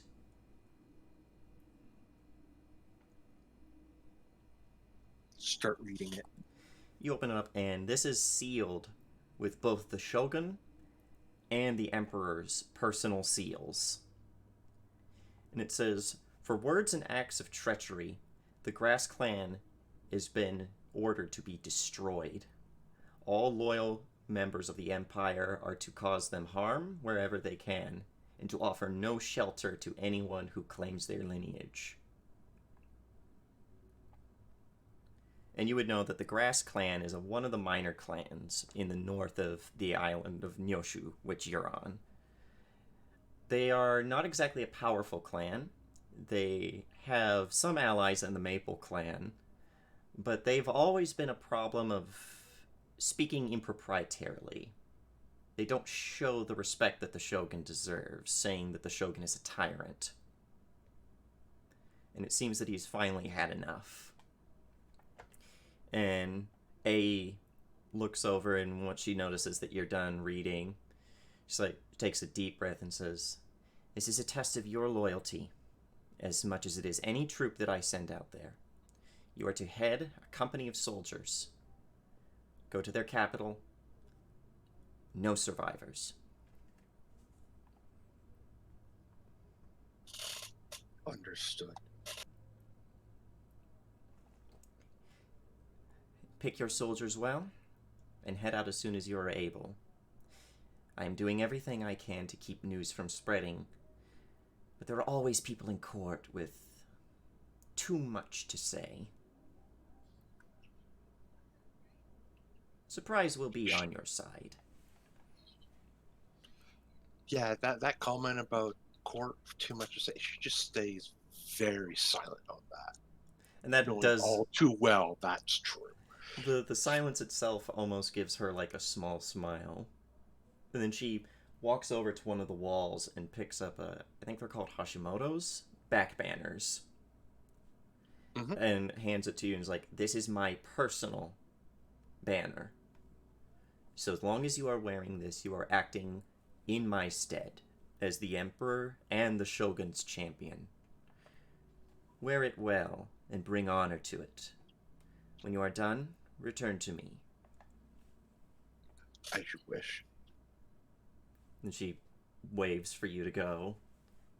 Yep, and as I go, I mount the back flag into its holding part on my armor. As you go, like, a couple of other very loyal retainers to the Shogun, like, fall in behind you and are like, we cut as you two are, like, discussing who you want to bring to battle. Basically, you have the pick of anyone in the Imperial Army. Just don't pick us. Well, you guys aren't in the Imperial Army. No, you're not. Most of them are not samurai. Most of the people in the Imperial Army are Ashigaru. They're taken from the ranks of peasants. Now we're going to cut away. Still same night. And we are going to go to you, Computer King. Whose court are you usually made to kind of... Like, whose land are you usually kept in? I'm usually kept in? Yeah, somewhere where they can be like, we need someone to provide a good alibi for one of our agents. I'm looking at the map, and it's north of... Yeah, it's north of Lily Clan. The Rooster Clan? Yeah. Is that a rooster? Yes. Looks like some sort of deformed frog. Okay. It's very small, but it is a rooster. So yeah, you are in the Rooster Clan, and most of their cities are in the north. They're their ports. And you're in one of the smaller ports called, I had it and I lost it. Oh. Kuruhama. I'll write that out. You are in Kuruhama, which was a Nanban port. So business has been pretty bad ever since the Emperor and the Shogun declared the country is closed. No one in, no one out. No Nanban ships are allowed to come in and trade goods. None of the Gaijin currently there are allowed to leave. And there's been a lot of tension with, these Gaijin want to go home. They can't, and the people who own the land that they're forced to live in their storehouses are exploiting them. Being like, hey, you owe us 4 times the usual pay. Because there's nothing they can really do about it. But you're here because ever since things have started slumping in Kurohama, the Yakuza have moved in. A local gang has kind of been making inroads. And you've been sent in to kind of just observe them.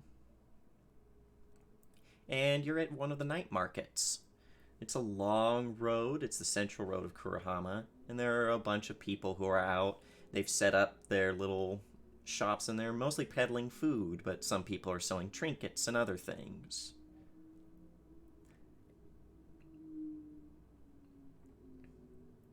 I'm looking for first obvious members of the Yakuza, all the tattoos. And then the ones that float around them that are part of the Yakuza but don't advertise it as well. Oh, and it's pretty obvious. You see in an alleyway between 2 buildings, they're playing a game of dice. You see one Yakuza who has his kimono off. He just has his, not an obi, but the wrapped belt on the inside. But you can see the intricate tattoos, and he's like, place your bets. Odds or evens.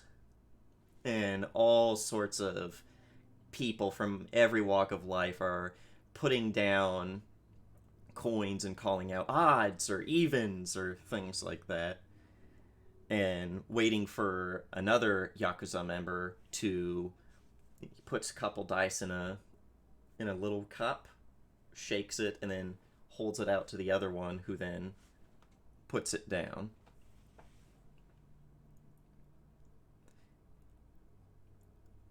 It's a very big crowd, and you can see there are people who are going in and out, talking to the few people who are very obviously Yakuza. There's a couple Yojimbo that are there working for the Yakuza. It's a pretty... it's not a large operation, but there's probably 8 or 9 people there who are directly tied to them, and who knows how many people in the crowd are working the crowd. Yeah, what kind of role could I use to find the ones that are doing the cheating? That is a good question. Let me look at that. I mean, I'm thinking skullduggery plus air, but... This would be a social situation. So, I would say... Well, what is your approach to this situation? What are you trying to do? Like, give me your, like, how you're going about finding these people. Well, like the old shell game, you often have one guy who's doing the shell game, while two other people are sort of encouraging people to bet. And sometimes they make bets themselves and win, of course. But yeah, it's all rigged, and I'm trying to find the people who are doing the rigging instead of the guy who's doing the front show. Yeah, I will allow either a air games check or an air skullduggery check. Skullduggery. And for our audience, the way that these rolls work is there are a number of d6s that they roll based on the ring value assigned to the skill, and a number of d12s based on the number of points they have in that skill. Then after they roll, it's a keep system. So they pick a number of dice equal to the ring that they're going to keep. And I'll say that the target number of this is 2. Okay.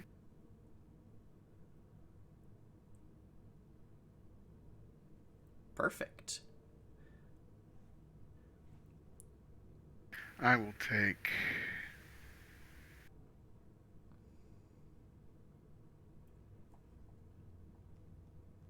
2 successes and an opportunity. Ooh. Yes, so you could spend the opportunity. Should be, yes, air. So you can use it to be more subtle. In this situation, I think it'd be best to be more subtle. Yeah, or learn someone's demeanor. Oh yeah, like you've managed to find that with how everyone is crowded in here around this game, you're managing to step back onto the wood porch around one of these buildings to get kind of a bird's eye view almost. But most people aren't really going to notice you. Everyone is focused on the game, cheaters and not. And you can see that there are 2 or 3 people in the crowd who are always the first to bet. Usually seem to win, not always. But whenever they do lose, they bet very little. And they are always the most hyped. Yep, those are the ones. Being someone who's lost $80 at the old shell game, I learned the trick after. Oh yeah, and this is very clearly a scam. They are somehow cheating. It's not immediately obvious to you how, but you even assume most people in the crowd are either so desperate for money that they're not considering it, or are aware that they're being taken for a show. But as you're doing this, someone steps up next to you very cautiously, and they're making sure to not look at you. And they say, "In darkness blooms the spider lily," which you would know is a way that Lily Clan members talk to one another. It's the, I know that we're not in a place where we can speak plainly, but I want to say that I am a Lily Clan member. And you would know that the response is, every man has a shadow. Yeah, I'll give that response. Person nods and is like, kind of immediately starts acting real drunk. And like claps you on the shoulder, like, "My friend, come on, you gotta try this place. Is great tango." And is like trying to lead you back into the main group. Yep, and I'll pretend to be helping him stand upright. Yes, you've had plenty. Let's simply go, and we'll talk about where you want to go next. And head with him, whichever way he's leading. He's basically leading you back down the main road. But as you guys are walking, he's still acting drunk, but between his slurs, he managed to whisper something like, "We managed to steal something from the Imperial Court. You should see this."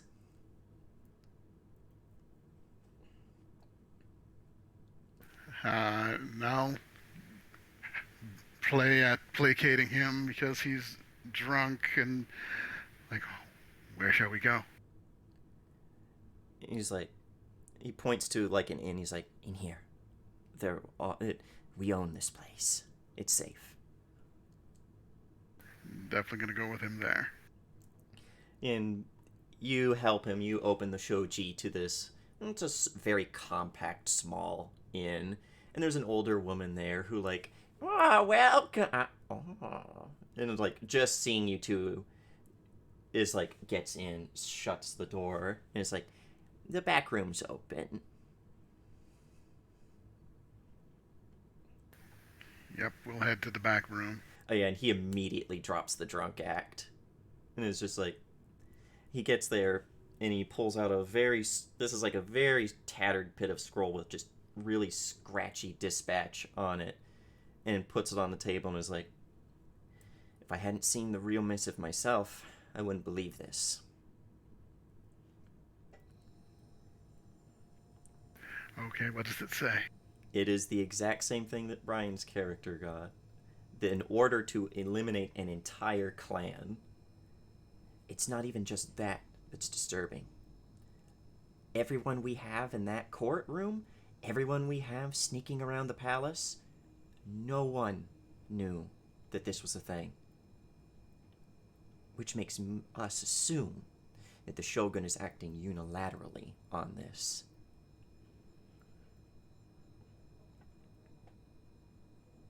Do you think the Emperor doesn't know? He kind of gives you this like wry chuckle. He's like, "The Emperor is 12, and his Lord Regent is the Shogun. All the Shogun would have to say is that he needs to borrow his stamp."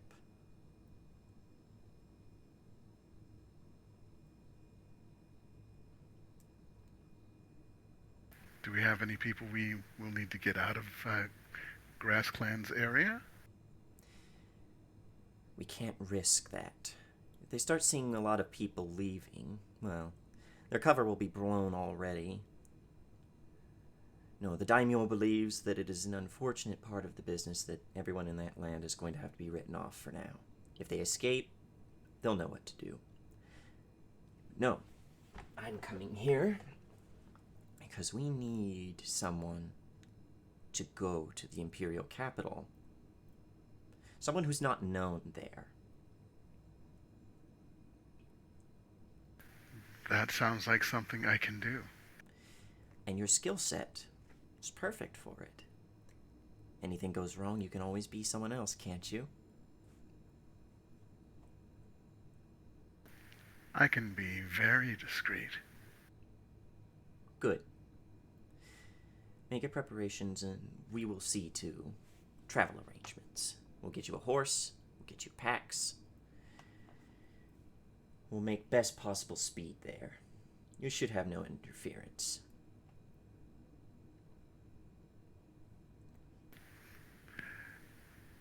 That is what duty calls for, and that is what I shall do.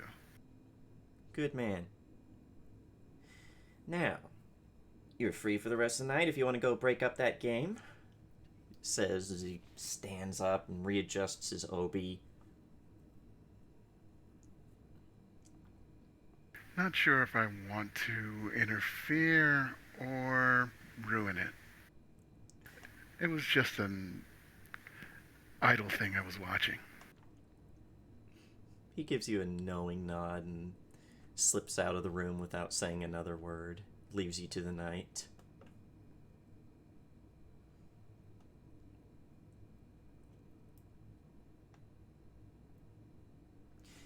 Yeah, I think we will cut it there, and we are going to swoop across to, where shall we go?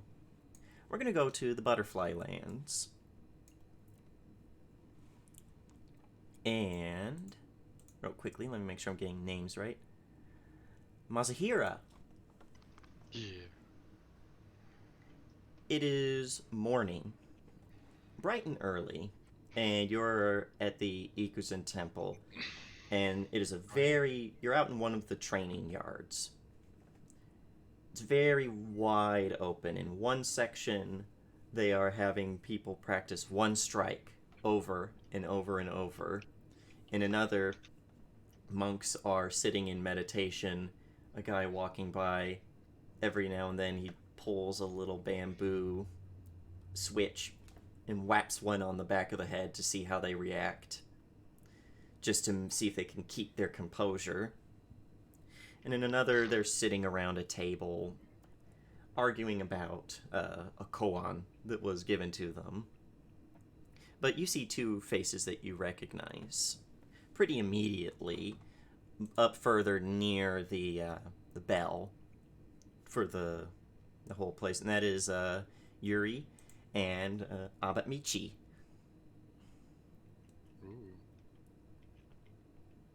Wait, where am I? So, like, towards the top of the monastery, there is a small shrine that has a very large bell in it, as well as prayer wheels to be spun. And you are there with the abbot, Abbot Michi, who is just, like, has the dumbest little smile on his face as he's just spinning the wheels. And he's like, I don't think that the Bodhishvita would care if we send a few more prayers than we're supposed to. Oh, we should send all the prayers.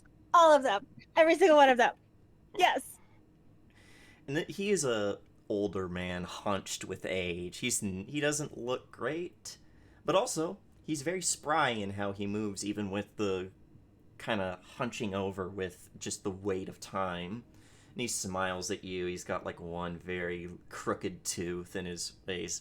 His hasn't shaved in a little bit, so he's got a salt and peppery beard going on. He's like, see, this is why I like you. This is why I think that you are perfect for this place. If I left this place to all of the other teachers, all these other senseis, it would be koan this, it would be practice that, it would be meditate this.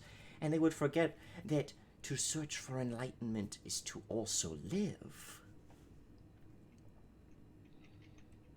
Yeah, but you're not going anywhere anytime soon, right? Like... Oh, no man knows when they should go back to the celestial wheel. Right. I am no man. But yeah. Oh, it's your friend. It's the sunny dispositioned person. Oh, and she's gonna like look down at you and she's gonna fucking wave. Yeah, I wave back. The worst Just monk big old ever. smile on my face. What are you doing?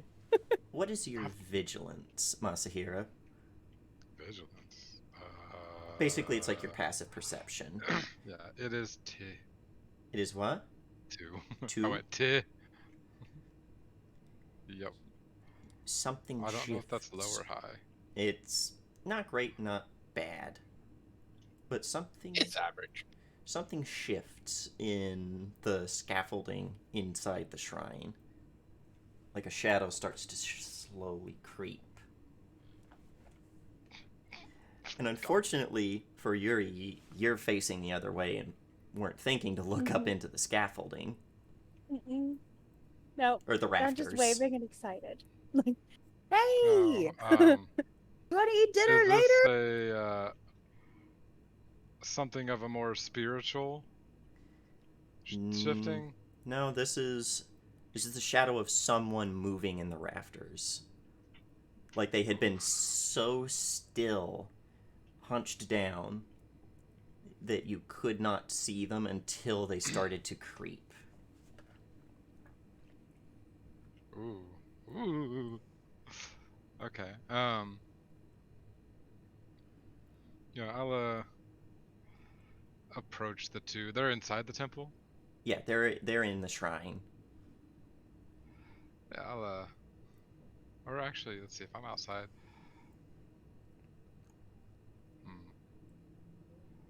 Yeah, okay, so I'll just be like,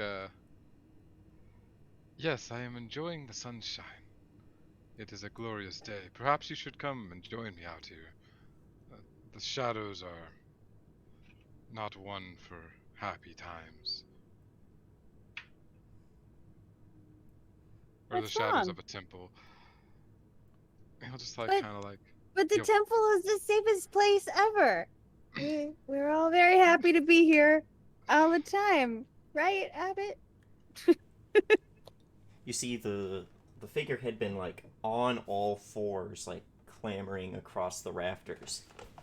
It manages to pull themselves up onto their knees, and you see their arm going.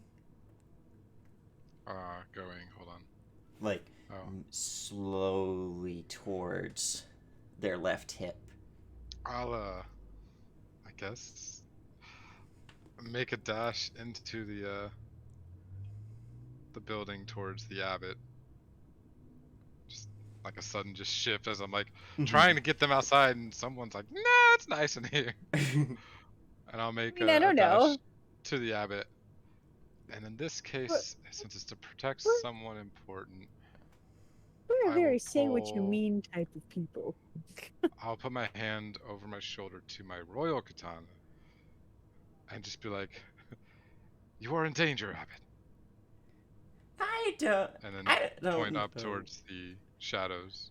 Oh yeah, and immediately you see like you move him at just the right time as three shurikens fling right past your faces and embed themselves in the wooden floor, and a ninja like hops down out of the rafters, grabs at their sword, and then throws something at the ground as there's a loud crack, a bright light, and then smoke. Oh, it erased all my information. Stupid 20 questions. I had all the how my skills worked in the thing, and they're all erased. Fuck. I don't But own any weapons. he's no longer there. Yeah, like, and by the way, you see this happen too, Yuri, is just a shinobi land, like the three shuriken shinobi who grabs like this with their sword, then pulls something from behind their back and throws the smoke bomb.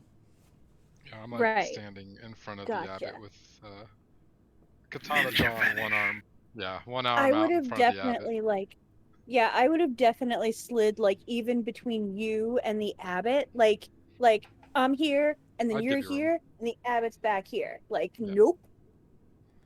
Excuse me? Yeah. That's uncool. You do manage to just catch Amy. This shinobi used the smoke to dash, but following the pattern in the air of like where the smoke has billowed and where it's moving, you catch that he is dead heat running, hops over one of the small retaining walls and disappears, though something manages to catch on his clothes and tear. I'm gonna go after it. I'm gonna run over to that as fast as I can. Yeah, and you see, possibly by an act of luck, that what managed to be caught has a symbol on it. And you recognize it right away that this is for one of the... Within the Imperial Court, there are the three Imperial families. And this is one of their symbols. So, this was a shinobi of the Imperial Court. I'm gonna go up to the abbot. It wasn't me.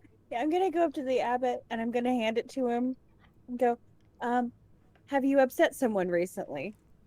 And like, there's like, he's kind of like in his own little pose, and is like has gone over and has picked up the three shuriken and is just like playing with them. And he's like, Of the Imperial family? No.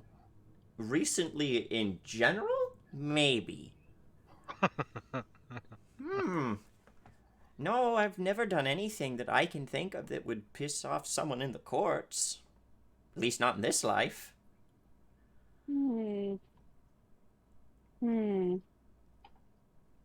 mean, But why would that occur then? Like, this doesn't make sense. I don't know. I stay here all the time. My duties as Sokai mean that I do not leave the temple. Officially. I know. He smiles. Right. He's like, you know that he goes down into like some of the outlying villages to just pal about. Yeah. Yeah, he's my homie. Yes. I keep his secrets. He's my favorite. Well, what do we do? What do we do?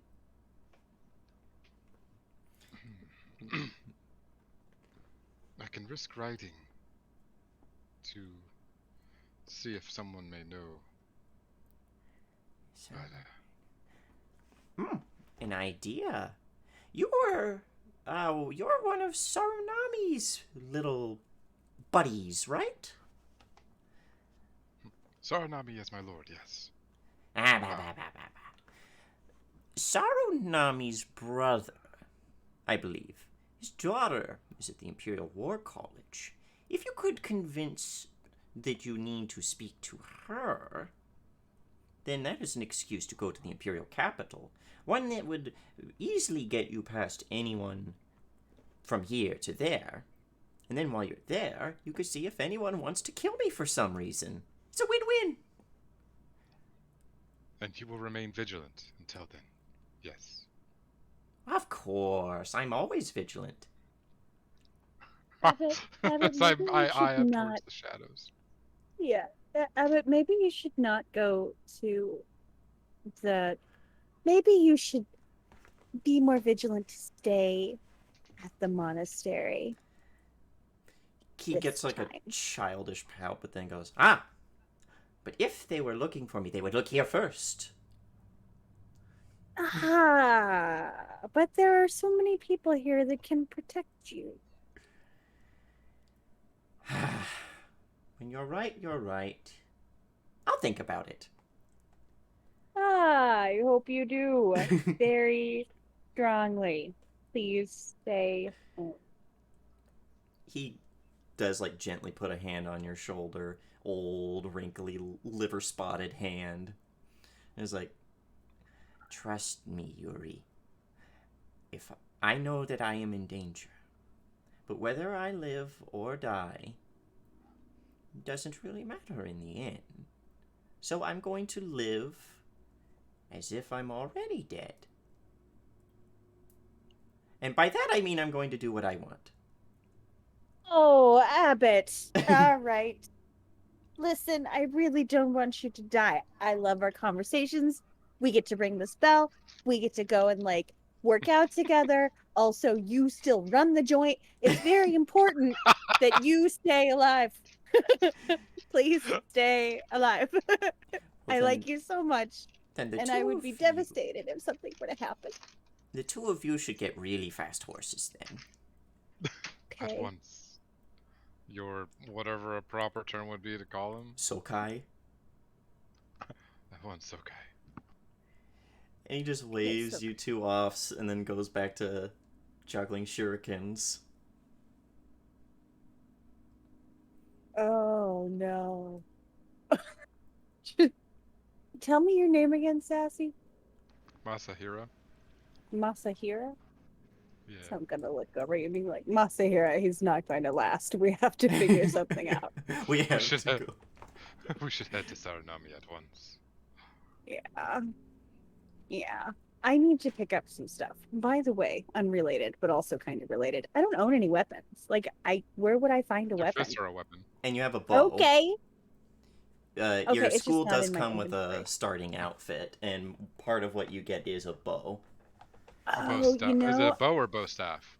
Bow staff. It's a bow staff. Yeah. I didn't include my starting outfit because I couldn't find it. So I have it, but I don't. 69. That's right. I was like, which page was it on? I was like, oh yeah, 69. The real reason she wanted to be the tattoo monk. We all know it. Nice. That's it. Number That's all it 69. was. That's okay. We can work on that later. Yeah, it's Let's common go find clothing. some Oh, horses. it's common clothing, bow staff, and traveling pack. That's it. Yeah, it's not much. I don't need much. I'm adorable. It's fine. So we are And, doing like, these. Oh, sorry. Like as we like head off, I'm just like hopping from like rock to rock. Mm. Yeah, we're if we're walking through tall grass, I'm like touching the grass as we walk by. Are we walking or running? You know, We're running, we're running. sprinting, I'm still gonna sprint. touch. Maybe not I'm running. still gonna. Still We'd be touch composed enough grass. not to sprint, but we're like going at a swift pace. We'll give it that. I'm fully Naruto swift pacing it. Like my hands are up behind me so I can touch the grass. So we're gonna cut from there, and we are going a little bit out of order chronology wise, but we are actually going to cut, and it's going like there's going to be a thing that says 2 days since the missive, and we are in the Maple Clan's lands. And what is your usual morning routine, Mr. Kochiki? Or say, how do you say it? Kochiki? Kochiki. Kochiki? Yeah. I mean, so my routine: wake up every morning. I make sure that I have some fantastic tea. Normally, that's probably brought to me. Well, I don't know. What are my digs here? Like, is this like a really nice high end establishment that I'm in? You have kind of gotten downgraded. Okay. You were in the court of the daimyo of the Maple Clan. Yeah. And through your bluntness and your just you being you, Yeah. said These something. quarters are dirty, and No. my food is not enough. You said something about the daimyo's father who was assassinated and is why she is missing one of her eyes. Yeah. And she tried to have you killed because Fuyuko, the Kazusama Fuyuko, is a very temperamental woman. Yeah. And you managed to get saved through a lot of courtiers speaking up for you. But Great. you have been downgraded and sent to the land of the Aosoba. You're in a new room. You are in Aosoba Kenji's court. Still probably getting used to things, still getting unpacked, but it's a decent room on his estate.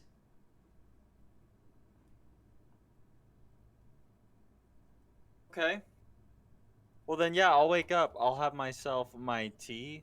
I'll do my nice morning prayer. I'll do some stretches, practice my poses, and then get dressed in my formal attire and make my way to court. Court is bumping today.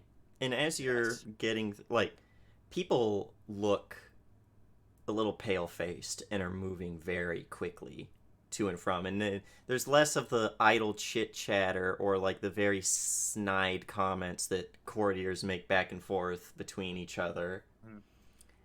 But as you're going, you do stumble across someone very familiar to you.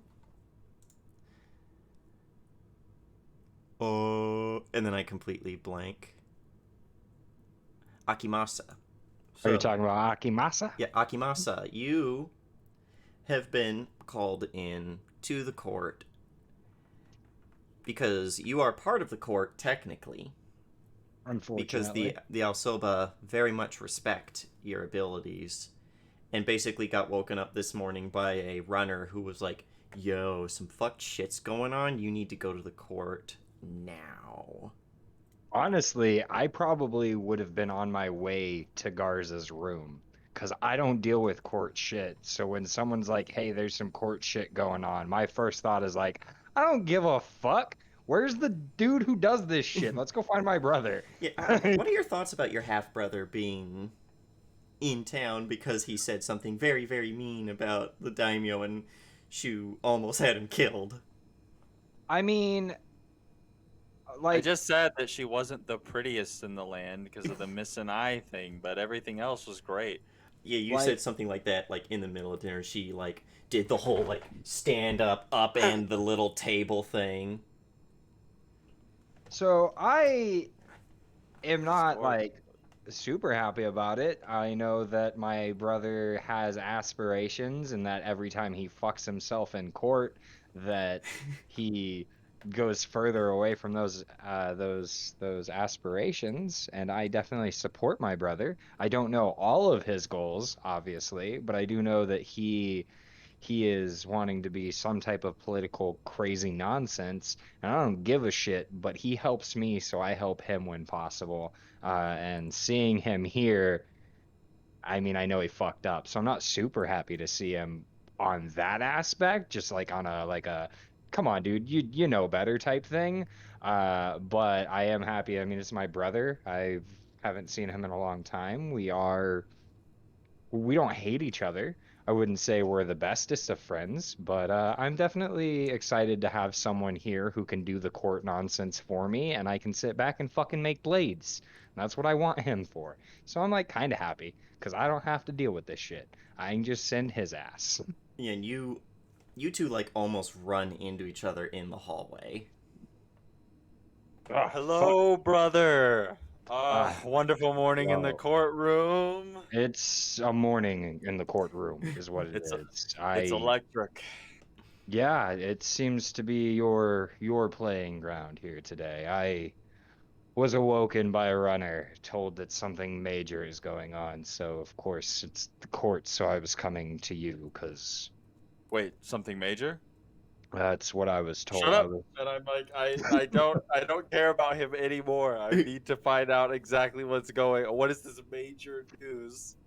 You walk into the main room where Osoba Kenji entertains his court, and in the main hall they've put out a very long table and they've spread out a map very similar to this across it of Amiko, and people are like, Osoba Kenji is looking over it, thinking to himself, and he has like advisors. One of them who is clearly not a general, but a very, very high ranking member of the Maple military is pointing out some things. Other people are moving pieces around on it like it's a board.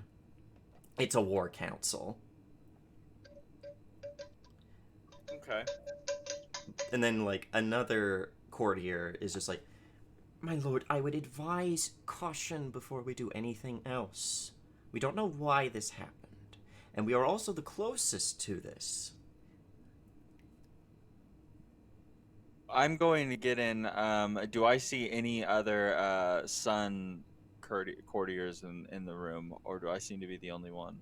You're really the only one here. You're really the only foreign courtier Yeah. here. Fantastic. I want to try and get a good view of this war board. Does this look like something that I need to be worried about? Do they seem to be moving into the Sun Clan's territory, or is this like some other borderland, like just other border skirmish? So I don't really the care Maple about. Clan's lands here in the north, directly to Hmm. their west, that orange spot, Yeah. that is the Grass Clan's land, and they are moving as if they're thinking of putting a lot of troops directly on the border. mm. Mm. Interesting. So they're going to be busy fighting the Grass Clan here Potentially. soon. Fantastic. That might be what you assume looking at this. Okay. Great. Great. I'm gonna be taking note of this, like underlined.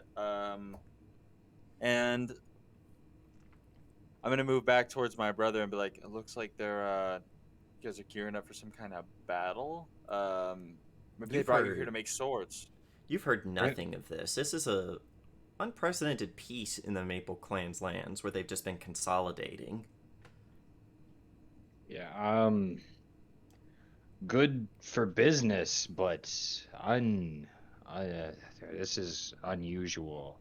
I've been in this court for I'm assuming I've been here for a minute, Oh yeah, correct? you've been here probably a couple years. I've been here for a while, and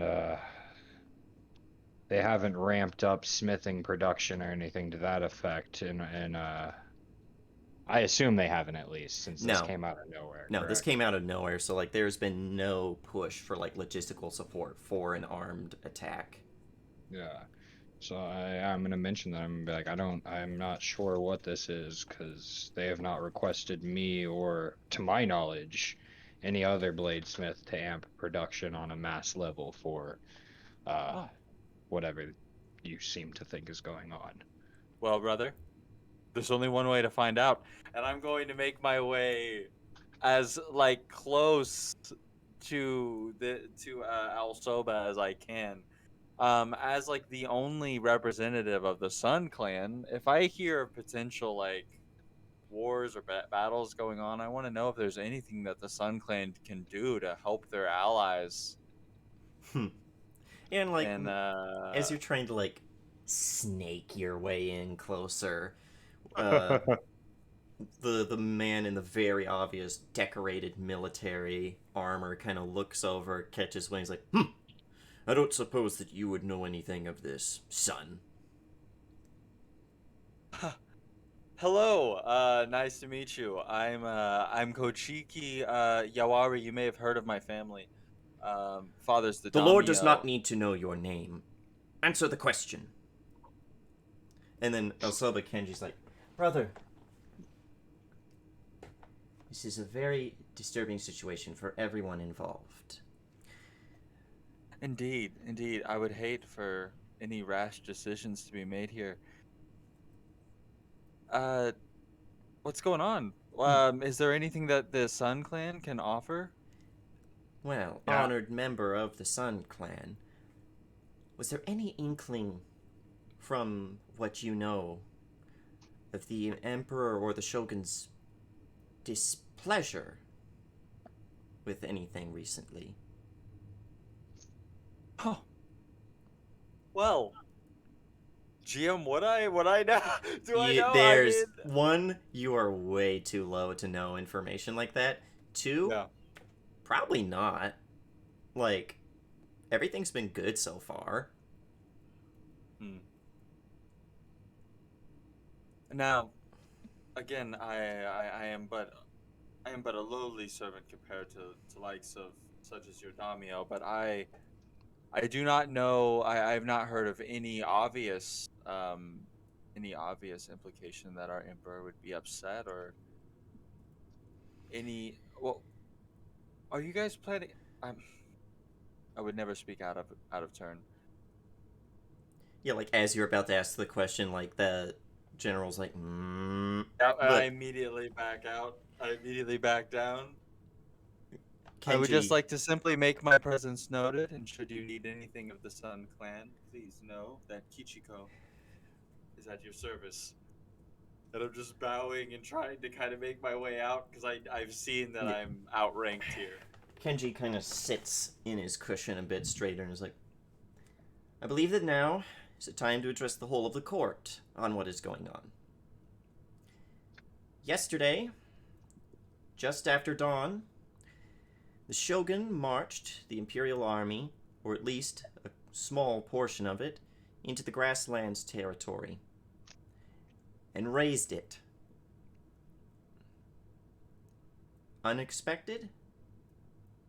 Unprovoked, as far as we know. And then we get this. And he puts down this piece of paper and unfurls it. Same thing with the seals of both the Shogun and the Emperor. Being that we are closest to their lands, if the Shogun has decided that now he's going to take things into his own hands, well, we believe that it'd be best if we are prepared for the protection of the Maple Clan's land.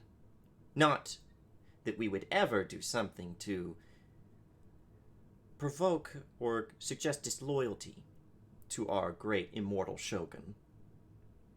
Kind of giving everyone a look where it's like Akimasa, you would know that personally Alsoba, Kenji, and the Alsoba family are like, nah, we don't really like him, but also our clan is trying to stay neutral on all of this. So he's kind of being like, Yeah, we wouldn't say anything. yeah, of course. And I would definitely keep that information close to the vest. That's not something that I would share with my brother. Um, but yeah, I when I see the look and I see what he says, I kind of just try and be steel-faced about it and see what goes on next.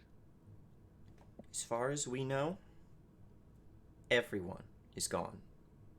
This was a systematic extermination of a clan. A minor clan, perhaps, but a clan that had been invested during the height of the Dark Ages by the last emperor.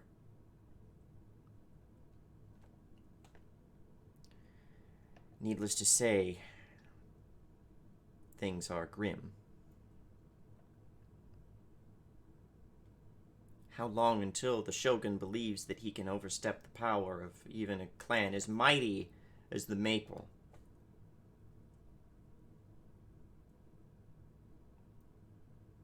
Long indeed. I'm taking all of this in. I'm excited. I haven't heard. I'm trying to hide the excitement on my face as like it's like oh lands are being conquered. Like this is opening up opportunity. Like war is coming. Opportunity is necessary for both of us. Like in my brain, I'm like, if the Shogun attacked the Maple, then that means that the Sun can move in from the opposite flank. We can meet in the middle and split the land. Everyone expands their territory. I am not I'm Well, like, saying. except for the maple in that case, you'd be taking it from us. Um, I am not yeah, saying that we should go to war. Far from it.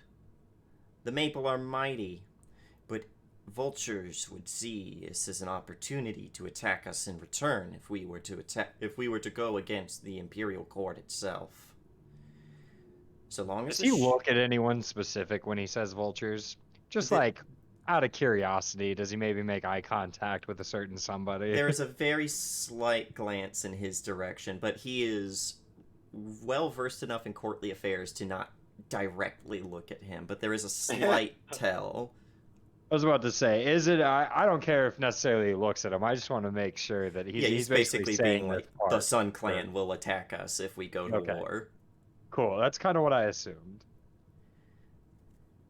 We are merely advising that you keep this close. Do not let word of this spread out. I'm sure it will on its own. Rumors are like fires. They spread well, especially during dry spells like these. But be prepared. Akimasa, my friend. Lord. Have your forges prepared.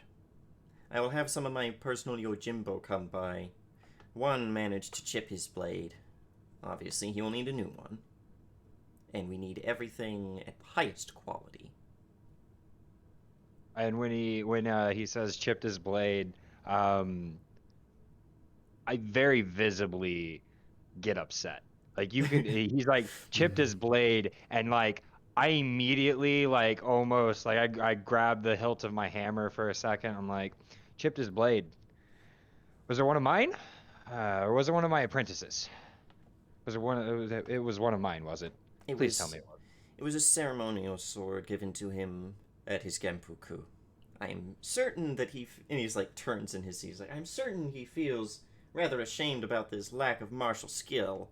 And this Yojimbo like just dips his head low and says nothing. Ah, a ceremonial sword. Well, in that case, Lord, if you would allow, I would prefer to essentially refine the blade, take the nick out myself, and keep the spirit of the blade, not procure or create a whole new one.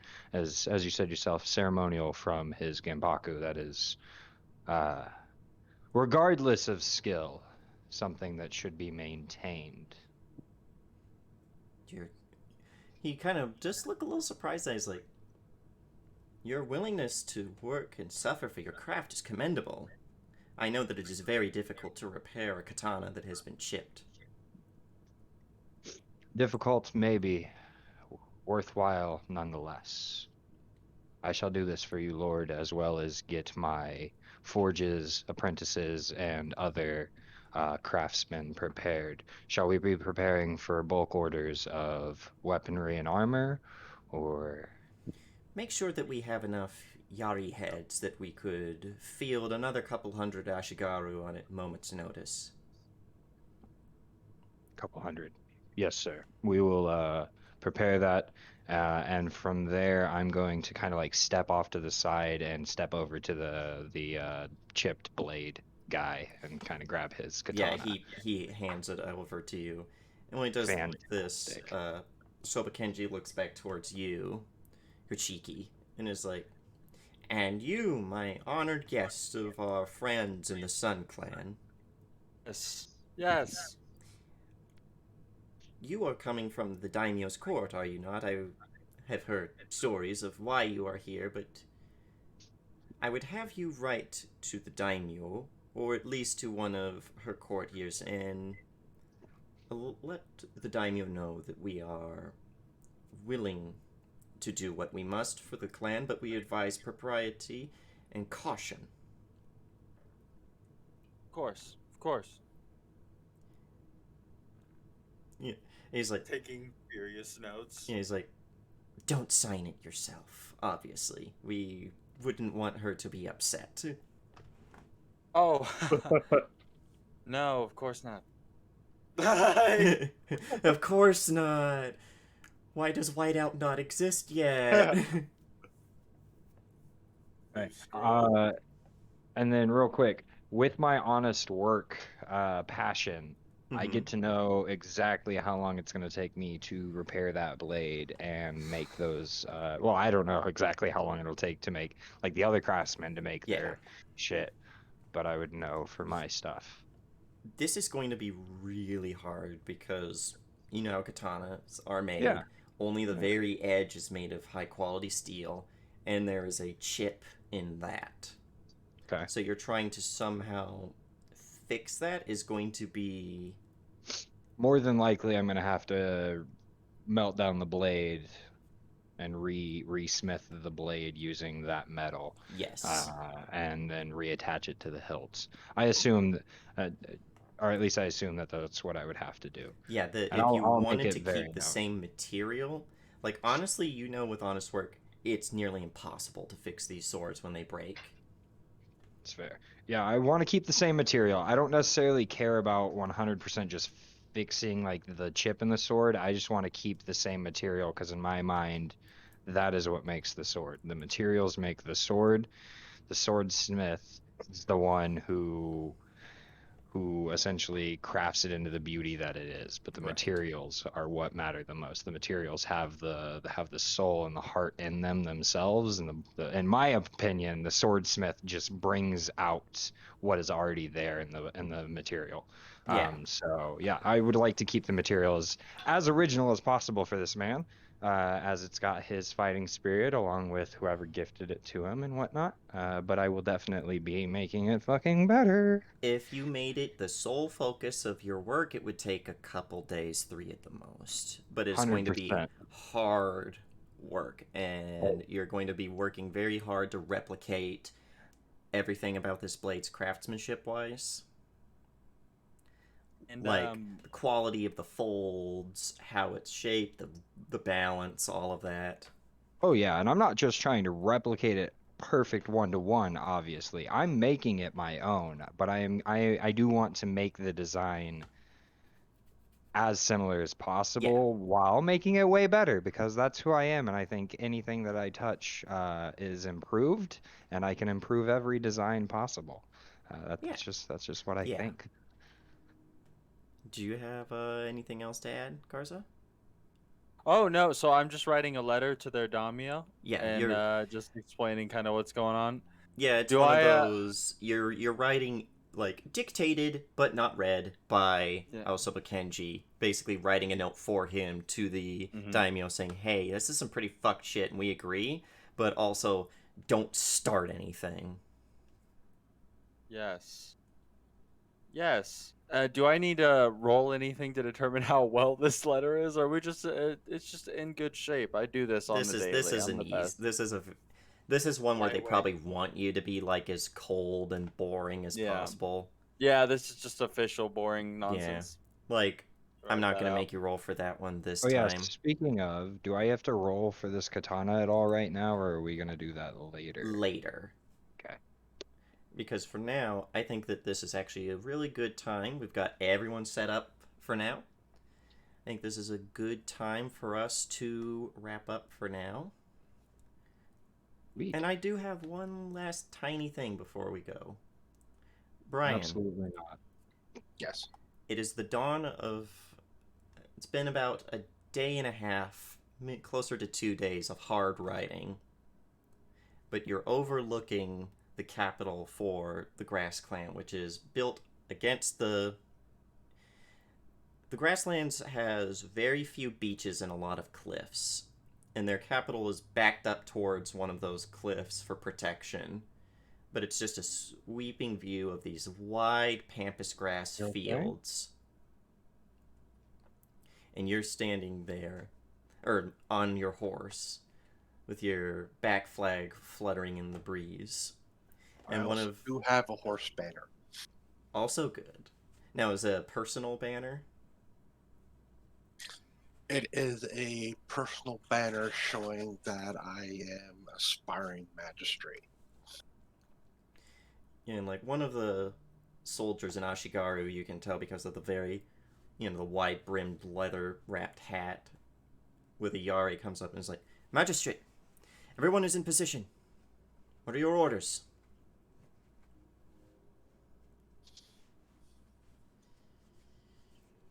Tell the archers to set flames to their arrows.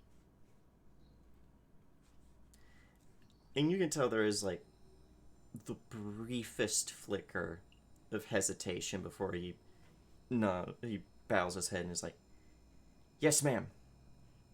For the emperor and for the shogun." Yeah, and when they're ready, I rehook up the tiger mask to my helm and then give the order to fire. Right as you fire, we cut. Well, folks, that is the end to this prologue. Come in a couple of weeks to see how things cut out for everybody at this momentous event in a peaceful time. But for now, we're going to do sign-offs. And I think we're going to start with Mr. Burn Down the Whole Place, Brian. Oh, you're making me out to be the bad guy. Fire to the arrows? Yep. Well, they're sitting there on a cliff, and what better than to burn the front of the city and force them off it? Oh, that is just so bad Japanese horror movies.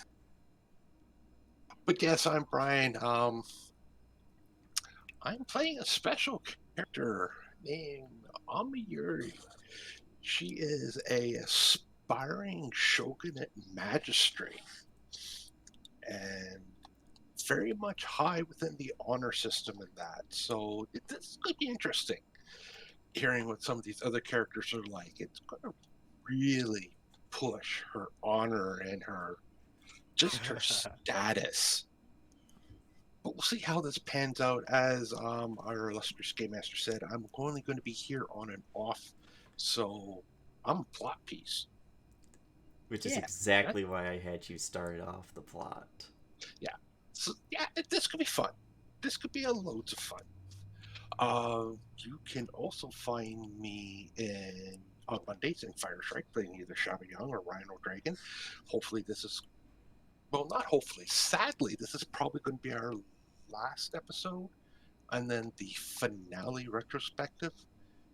But don't worry, there is stuff that's going to happen after this. Justice already has stuff in the works. It's just probably going to take a couple weeks. On Thursday, you can find me in New Amsterdam playing Connor, the old grizzly Solo, who has gotten a little bit more grizzly and has picked up a new toy, along with hearing rumors of someone that could fix his weapon. Hell yeah. Yeah, that's going to be fun. Let's see, that's it. Oh, playing in on Saturdays. Next Saturday, I'm running After the Bomb, Twilight 2000 4th edition game set in Sweden, where, well, they're just trying to survive after 5 years of World War III and what everybody likes to call limited nuclear engagement. But yeah, really, it was enough to screw everything over. On this Sunday, I'm running Gloomfall, D&D set in 3.5 system, where they're all in the Underdark, and they don't know if they're going in the right direction to go home. Because that's the Underdark for you. There's no way to navigate it properly. And probably this Tuesday coming, a realm of exploration. A GURPS fantasy setting that I will be running probably every other week. This week will be, this Tuesday coming up will be session 0. More than likely it will not be broadcasted until either one, I can figure out how to get it up and running myself, or I can get someone in that can do it. But that's stuff to work on. That's it for me. All right. We're going to move on to Computer King. Hey, I'm the Computer King, gentleman supervillain. And I'm playing a sneaky, backstabby, well, he wants to be a courtier, so of course he's going to go to the to see what's going on this one, because the word emperor is involved. On Mondays, I'm in Firestrike, which, yes, is ending its 5-year story. And it's going to be absolutely explosive, hopefully. Last big season, that was actually explosive, including exploding a very angry talking rat who throws grenades. That was, what, two seasons ago? 2 seasons ago. Yep. And I'm also on Thursdays in New Amsterdam as Payne Dexter, who likes guns, just got an offer to help out some people, and is going to be binge watching Nicolas Cage films so he can talk to them and understand what they say, because they all mod themselves to look like Nicolas Cage.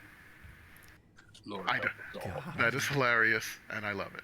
I'm sorry That's to it for interrupt, me. but did you just say they mod themselves Yes. to look like Nick Cage? It's a poser Yes. gang. It's a poser gang who gene mod themselves to look like Nicolas Cage. The Cage Crew, they called themselves. Are you fucking kidding me? And Get mad at this Mira the for that first one. time I've Yeah, heard Myrna of this? came up with that one. That's fucking. I'm upset that this is the first time I've heard of this. That's Well, it just the greatest happened last shit night. ever. I'm about to steal that idea for other campaigns. I'm about to have a changeling group that are all Nick Cage. Cage Because Crew. I only run D&D, but like, I'm about to have changelings that are all Nick Cage. That's getting jacked. Tell me or I say thanks. All right, continue. Sorry, I wanted to interrupt. That was I'm fucking done. crazy. That's all I do. Daniel. Hola. What's up? You caught me here playing the peaceful samurai, like not afraid to draw a sword. And it is really late, and I've got to hurry up because I got to go to work. So yeah, you can catch me on Monday for the first half of the finale before I work. You can catch me Wednesday in Over the Horizon as Gideon Sunborn, who might be dead, so maybe someone else. And then you can catch me Thursday as well, now it's Omen right now until Scene comes back. Who, God, I love Omen right now. Holy shit! I was just gonna flirt and kiss with everyone. It's great, and that's me. All right. Amy. Her internet is shitting the bed. Then we will No, move. it's okay. She's here. I think I'm here. I'm Yay, like, you're here. I am. I'm actually walking out of my shop. Hello, I dropped my keys. Fuck. Oh, I'm Amy. I play Jury. She's cute. She's fun. It's dark outside. And I do other stuff. I'm in other games. That's me. Perfect. That is the quickest I've heard you ever do it. Horace.